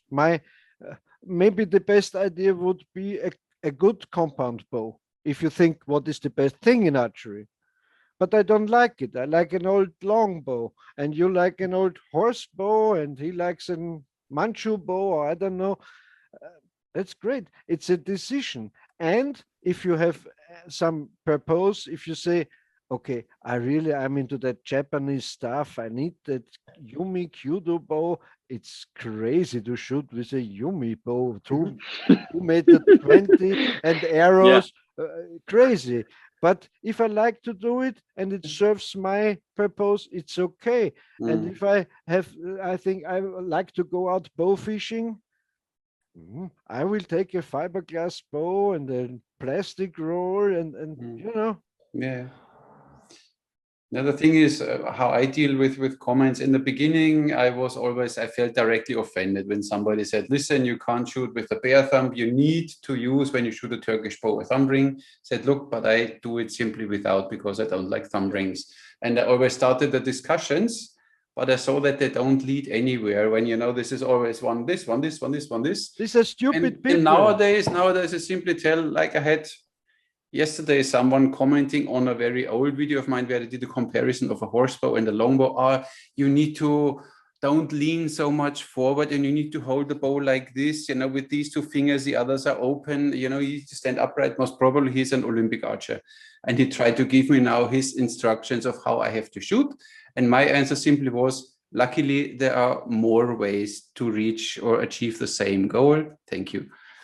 So it's simply, I don't start discussing, because it doesn't make sense at all. And it doesn't make, with these, mostly they are trolls, or they know one thing, and there are many of these three-finger shooters, Olympic archers, they know only this. And now you bring the arrow on the wrong side. Oh my God, what instructor are you? You have the arrow on the wrong side. Yeah. You're leaving us? No. I have to plug my computer because it's dying. But, if you go to the toilet, turn the camera off. I'm not sitting on the toilet. I'm in my studio. Yeah, I'm just saying, Yeah. Look, why. And you only can say, in my or his or your experience, this works best for me. Yeah. And there's the mental part. Because I like to feel like Robin Hood, I like to shoot an English longbow. Okay, and you absolutely, like to feel like Rambo. You like a compound bow. It's okay. Yeah. It's what your picture, your vision of archery is. Whatever you like. Yeah. And it's why, absolutely. Like Murat said last time, I said this nice archery is like a tree, and there are a few big branches and a few small branches and a few twigs and a few leaves. And these are all the different kinds of styles and techniques and whatever you have, but it's all the same tree. We all should bow and arrow. It's not about what is better. No. Because if, as I said, if you choose the best bow, you would choose a compound bow. Depends on the application, I think. Yes. But it's not competitive. It's not that I say, okay, three finger is the only good thing and thumb ring is stupid. No, if you like it, do it. Yeah. It's not better or worse. It's like you choose a car. One likes a Mercedes, another likes a Porsche, another one likes a big van, another one likes a pickup truck. Oh, which car is the best car? I don't know. Is the Ferrari better than the pickup truck? I don't know. When you live in the mountains and you have to carry a lot of hay bales for your horses, you have a hard time with a Ferrari. That's why it always depends. It's absolutely. Yeah, absolutely. But this is what you have to deal with. So that's why it's like the Ferrari. Sometimes you have critics. They use a rude language. In the beginning, I always said, listen first, mind your language. If you comment on my channel, or I will block you. And now I simply block them. Like last time, we had someone commenting on Murat because they were talking about religion, and I hope he is a better archer than a liar and whatever. And I didn't even directly blocked him from my channel because, I don't need these people on my life, And what most of the folks don't understand, it was also about religion with Murat. I don't say Christianity is better. He don't say Islam is better. We just talk about history. And it don't depends which one is better or more enlightening. To me, I'm absolute non-religious, but I'm interested in history and how it got together and so on. And the people, I think they are really on a lower level. Narrow-minded. They don't know a lot, and then they get like extremists. Only drum release, only three fingers, only English longbow, only horsebow, only this. These are stupid people.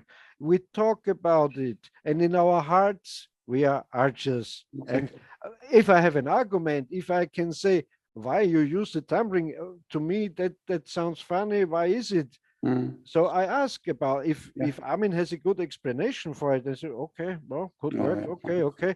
First person to talk but about. I have to ask why you're doing this. What is better if you can't deploy the other side around or so? that is not that is better or this is better. It's just learning your argument. With my wife, we always talk about that keyboard is, the greatest way to tell your opinion. Yeah. But if you have to say this in person, like, tell me right in my eyes that I'm absolutely bullshit and I'm doing all wrong, you will not. You will not. You will say nothing. You will just, standing like, okay, but secretly at home, this was so wrong. He's jumping while shooting. It's so impossible. Why? He's crap. You just delete the channel. But tell it to my face. This is a downside you have in all these social medias, because it's anonymous. They can simply sit at home. These couch potatoes, these couch experts, they know everything better. And then they get the comments. There is a dark point to archery, and that is a lot of dumb people get drawn into archery. For some reason, archery fascinates a lot of dumb people. I can tell you a little episode.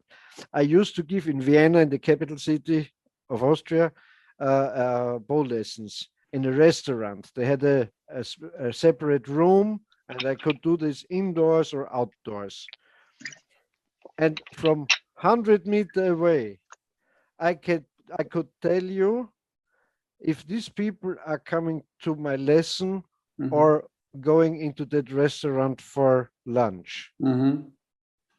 Yeah.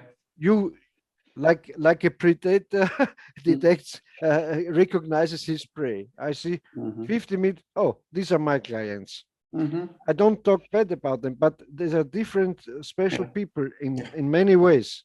And traditionalists, look, tradition. Which tradition from where? Yeah. From which time? Yeah. And, this is tradition, this is not tradition. Stupid. And then when you check what tradition means, when it's done over 2 generations, it becomes a tradition. So when you see how old a compound bow is, it's already a traditional bow. Yeah. Because it's already 50 years old or something, or 60 years old, I think. So it's more than 2 generations. Yeah. It's used since 2 generations. So you could say, okay, it's used since 2 generations. It's already a tradition. And look, here, back here, I have an old compound bow. Wait a moment. I have time. I don't have to edit photos. It's fine. But he does batch processing. Come on, this is do okay, one and then you let the other 100 run through. Yeah, he's coming back. He's coming back. Look at that thing. If that's not a traditional bow, I don't know. Yeah, now it is. It's made from wood. If you draw it all the limbs are wood. Yeah. When you draw it, it's like a recurve bow. It gets stronger, so it has no let off. It's heavy like shit. So today you could make a tournament with traditional compound bows if you like. Yeah. So so this is all stupid. Yeah, for 5-6 people, like, okay. It will be not overcrowded, a very silent place. Yeah, like you had with this competition with the horse archers. There was one, I met her once in Regensburg. She does riding on horse, but with a lady saddle, where you have both legs on one side. So she doesn't split the legs and rides like this. And she does this. It's possible. It's Don't possible. Tell it to Charlie. And she did it. And then in the competition, she was obviously the only one. So she shot like maybe crap, but she still won because she was the only one. If you want to win, make your own competition. Definitely. Yeah. That's why I make running archery, right? Exactly. I'm the only one, so I'm the best. You rule. Of course, you're the best here. Of course. But I will visit you. No. I have one student. I have one person who is completed in 100% my online course on Udemy. So we're 2. We're like sets from Star Wars, like master, and the student. So I'm just waiting for him when he will kill me. I will make his own student, and he will get killed. And the story of Star Wars. Always the same story, but you get over it, yeah. but you don't know if you get into event making, maybe you can do a kind of tournament with running archery. If you with time what Yeah, I have rules. I know how it will work. You know, it will be depend on the time and on how accurate you are. So you can focus more on speed or accuracy or combining. Like, and yes, like yes. biathlon, I can see that it might be an Olympic sport once. You know, like in 2348. Yeah. No, and then it's into the, you say it in English the same, in the zeitgeist. It's in the zeitgeist because you're young, sporty, vegetarian, running, archery. Oh, not vegetarian, but you know what I mean. Yeah, I know. No, it feels a nice gap, and I think there is surely good interest. Yeah. Depending how you sell it. Yeah. Obviously. Yeah, absolutely. I need to make waves like, yeah, there's running archery. Here we are. Just join us. Some people are simply bored of simply running through the forest, jogging. But give them a bow and an arrow and let them jog it. Oh, there's a target. Oh, there's a target. Oh, there's they completely transform it into something new. So it's interesting. Instruct 3 persons who you can use when you invite the national television to do it on television. Yeah. You make a kind of mini event just staged for the television. They will get it into national television, and then who knows? Yeah. That's a good idea. I'll make more students in Czech Republic or in close countries, and yeah, let's do it. Yeah, I feel the same. It just needs time and more videos on my channel. And we will come. Very important. You need a good logo, a running archer logo. You need. I have it, and I will reveal it soon. It's so secret right now. Polo shirts. Polo shirts for running archery. Yeah, I need something sporty, like materials, more materials. For the how you want to run in a polo shirt and shoot a bow? You will look like. No, but they don't only run; they walk in the evening. Then after running, they go and have them party. Then they need to have still the logo on it. Okay. Always need to have a logo with the smoothie drink and the polo shirt. Yeah, smoothie drink and the polo shirt. Yeah. Peter, this doesn't look like an event you want to attend to. Oh yeah, I would love it. Peter, come and where is my smoothie drink? And we all like, Peter, who you are and what you did to Peter. I asked for a smooth whiskey. I'm sorry, I misunderstand. Yeah. A whiskey smoothie with mine. Where is this smoothie Chicken Daniels bar? Yeah. It's really fun to talk to you, Charlie. I can tell you. Yeah, I'm trying. Just it's hard. Try your best. So hard. But cool. But we always try to invite interesting persons, and you, of course, you are interesting. And if we invite you again, maybe we can make a really nice archery talk magazine. If you always invite interesting people, and what I want to ask you, if you like to come again in 2 months or in 1 month, and we talk again, Yeah, of course. He's the guy like Murat. We can talk for hours.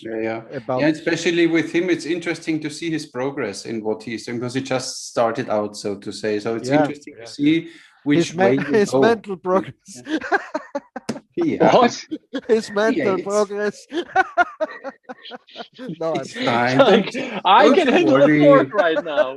No, don't worry. I can write. Everything is fine. Everything will be fine. Don't worry. For the rest, we have medication. I thought. Yes. I thought Armin means every time you're in our podcast, you will get more clever. So we can see the progress. You have not more clever, but you have more experience to share. And how it works. Maybe next time you have already 3-4 students, and you do already, maybe you did already a small mini competition with them, that you see how it works, and then you can explain. And this, people like competitions. Very important. 2 of these 4 students have to be beautiful girls. Yeah, of course. Of course, just for the pictures. For the pictures. Yes, for the pictures. When a girl is running, it's different. Yeah.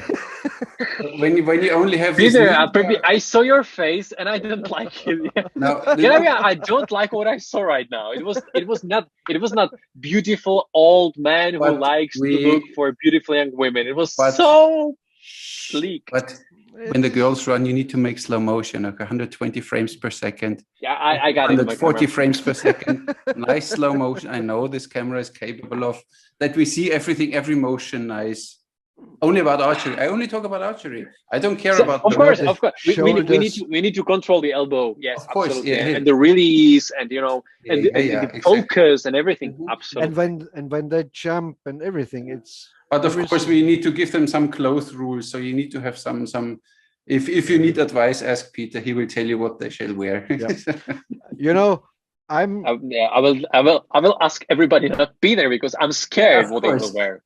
Yeah, you have still a little. Armin knows. I was not worldwide, but in Europe, I'm sure I was the first one to put a professional photo model into archery advertising. Tanya Baumgartner. Of course, all the archers, a model, she can shoot and so, but I had wonderful pictures with a wonderful lady with a bow and arrow. So yeah. It's like it always helps, of course. And I mean, as you see, my YouTube channel, 90% male, 10% female. So you need to have some eye candy sometimes. Eye candy, yeah, definitely. We need eye candy. So yeah, I'll bring eye candy into my show. I'll teach somebody. My wife is pretty beautiful, so I can teach her archery, and she'll do it. Yeah. But she hates to run, so that's the problem. She'll do only shooting, stationary shooting, and photos. Photos will be beautiful. Photos will be nice. Yeah. Instagram will, skyrocket it. Yeah. So make Armin like. No, I'm really watching it. It's this from a professional point of view. All the guys say, "Oh, and that model do you and so and with her." I said, "My friend, it's my profession. It's not because I like to look at her tits. It's because I like to make good pictures." Yeah. That's it. So yeah, I find some models and I'll make some beautiful photo shoot, and we'll do it. I'll teach some beautiful women. I know a girl who was in the event. It's called like Miss Universe, but in Czech Republic only. And she's pretty nice, and she lives just 20 kilometers away. So I will invite her, and probably she will talk English because these girls are most of the time okay. And I already made photos of her. And I would show you, because I have a client who has 3D printed violoncello, and we need to make beautiful pictures. So of course we ask her, and and Charlie, for a model, good pictures with archery equipment and so on, they are good for them because it's different. Nobody has them. Other companions don't have. And if you can direct them to stand the right position, and so not like we see on Facebook, some beautiful women holding the bow like this, that's not the thing. So you can easily get her into this. And if she has a clip running and shooting, just 2 shots, it's good for her and good for you. Yeah. And good for us. This sounds great. This sounds great. I'll prepare this. Soon you can expect beautiful ladies on my channel. Yeah, but Peter is right. They had here in Malta this Venere show. There was always a bunch of girls, and then they made like this beauty contest, and one was a winner. And then they asked me if they can bring 3 completely styled up for archery. I said, yeah, of course, come. And one day they came, then camera guys and everything. And then the photographer, the light is not nice. We take no first photo. Said, no, first I show them how to hold bow and arrow and how to shoot.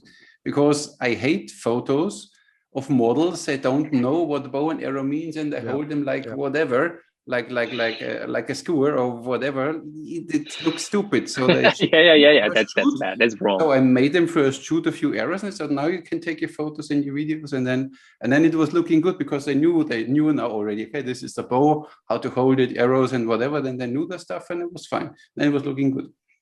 It was funny. I have only one question. Who will look to this video until this moment? From the beginning until now, all video.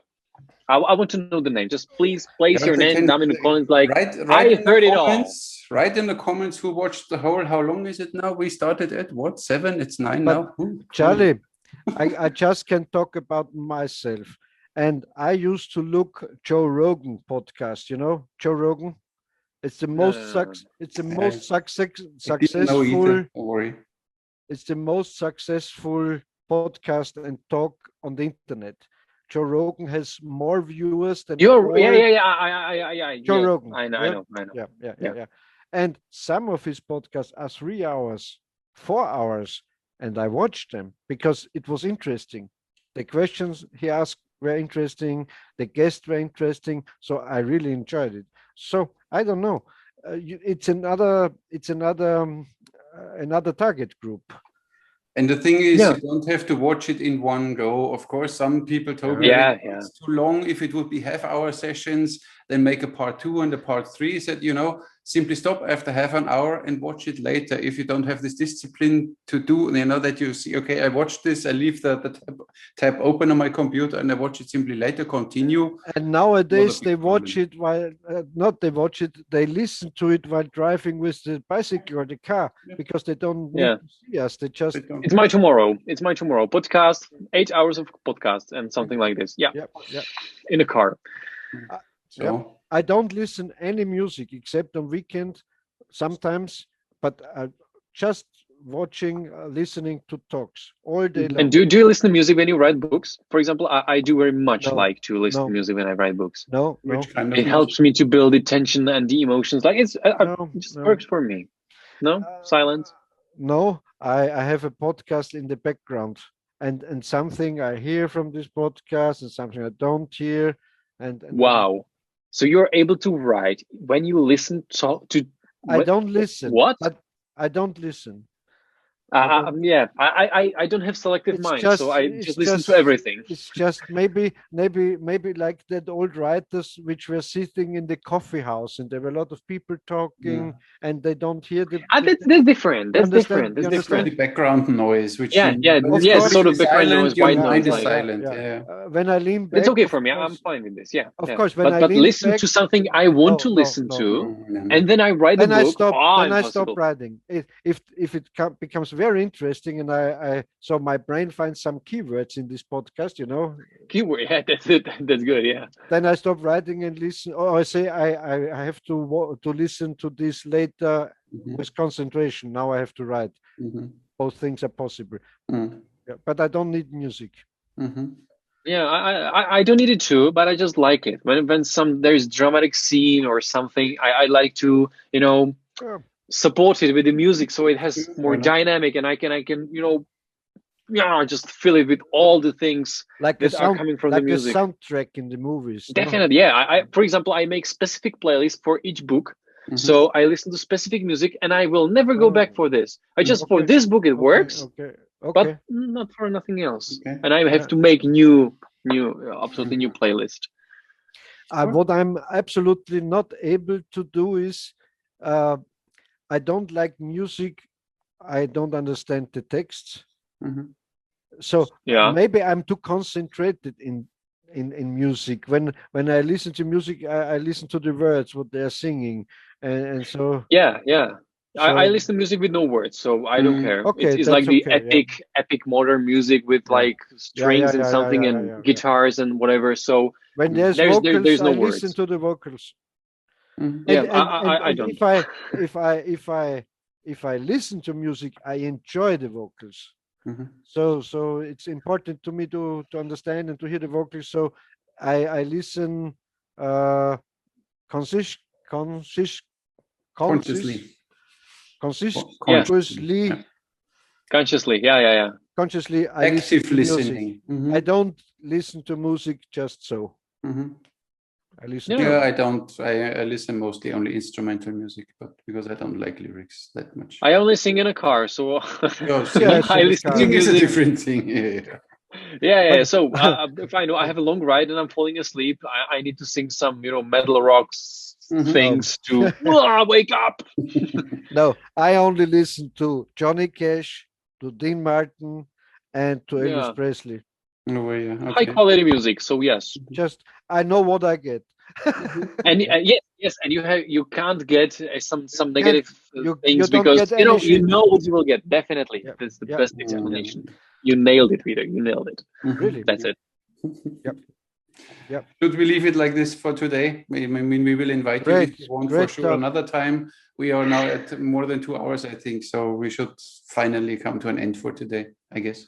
Yeah, He has is to- it at least a record? Is the longest stream yet I until think now? so. I think so, yes. Yeah. The last Yeah, one was good. 45. I like to be first at something.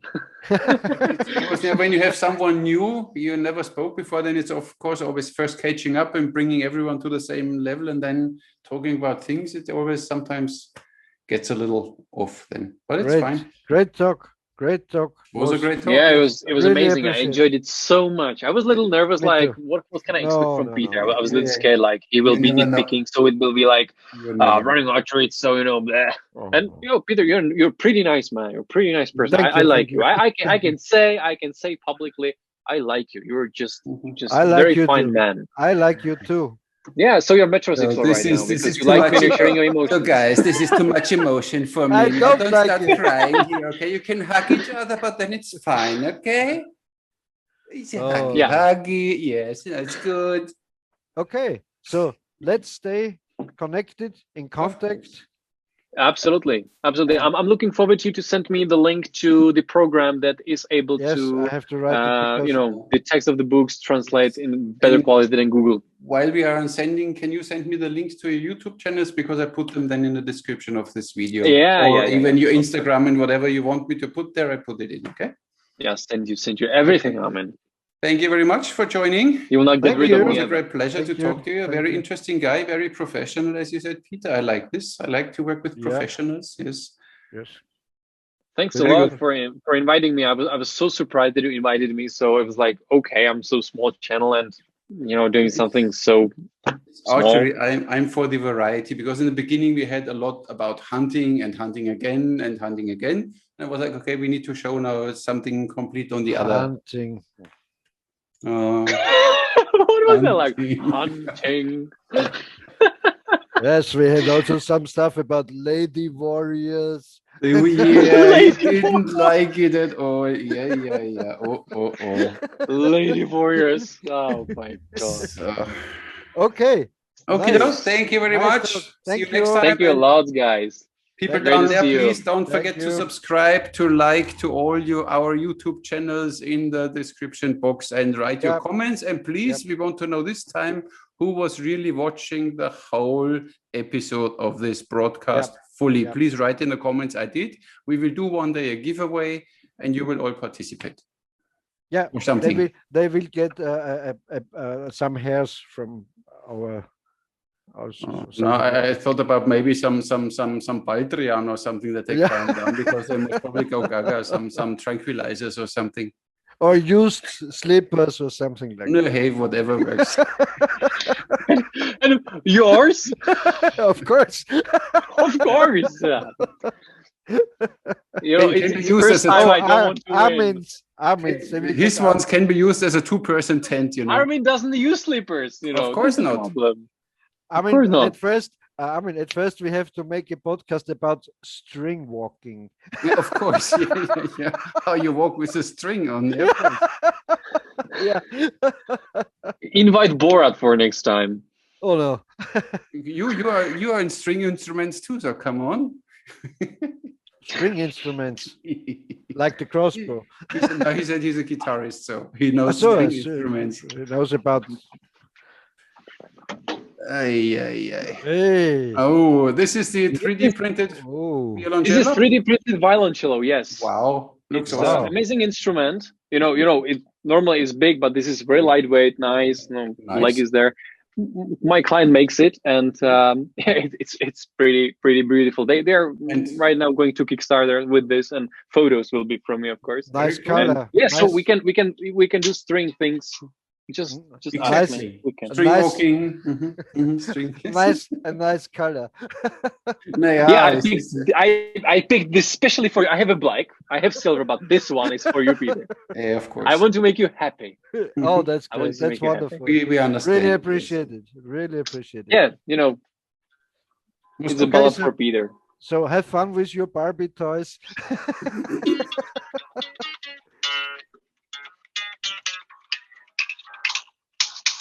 You don't play. You don't play this like this. I just played like a guitar, and this Of is course. obviously a mistake. Do a little practice. And Okay, next time so guys, play. come to an Goodbye. end now. Yeah. Okay, thank you Honor very to meet much. you. Signing Nice off for to meet today. you. See you next time. Thank you very See much. you. Bye bye. Ciao, ciao. Bye bye.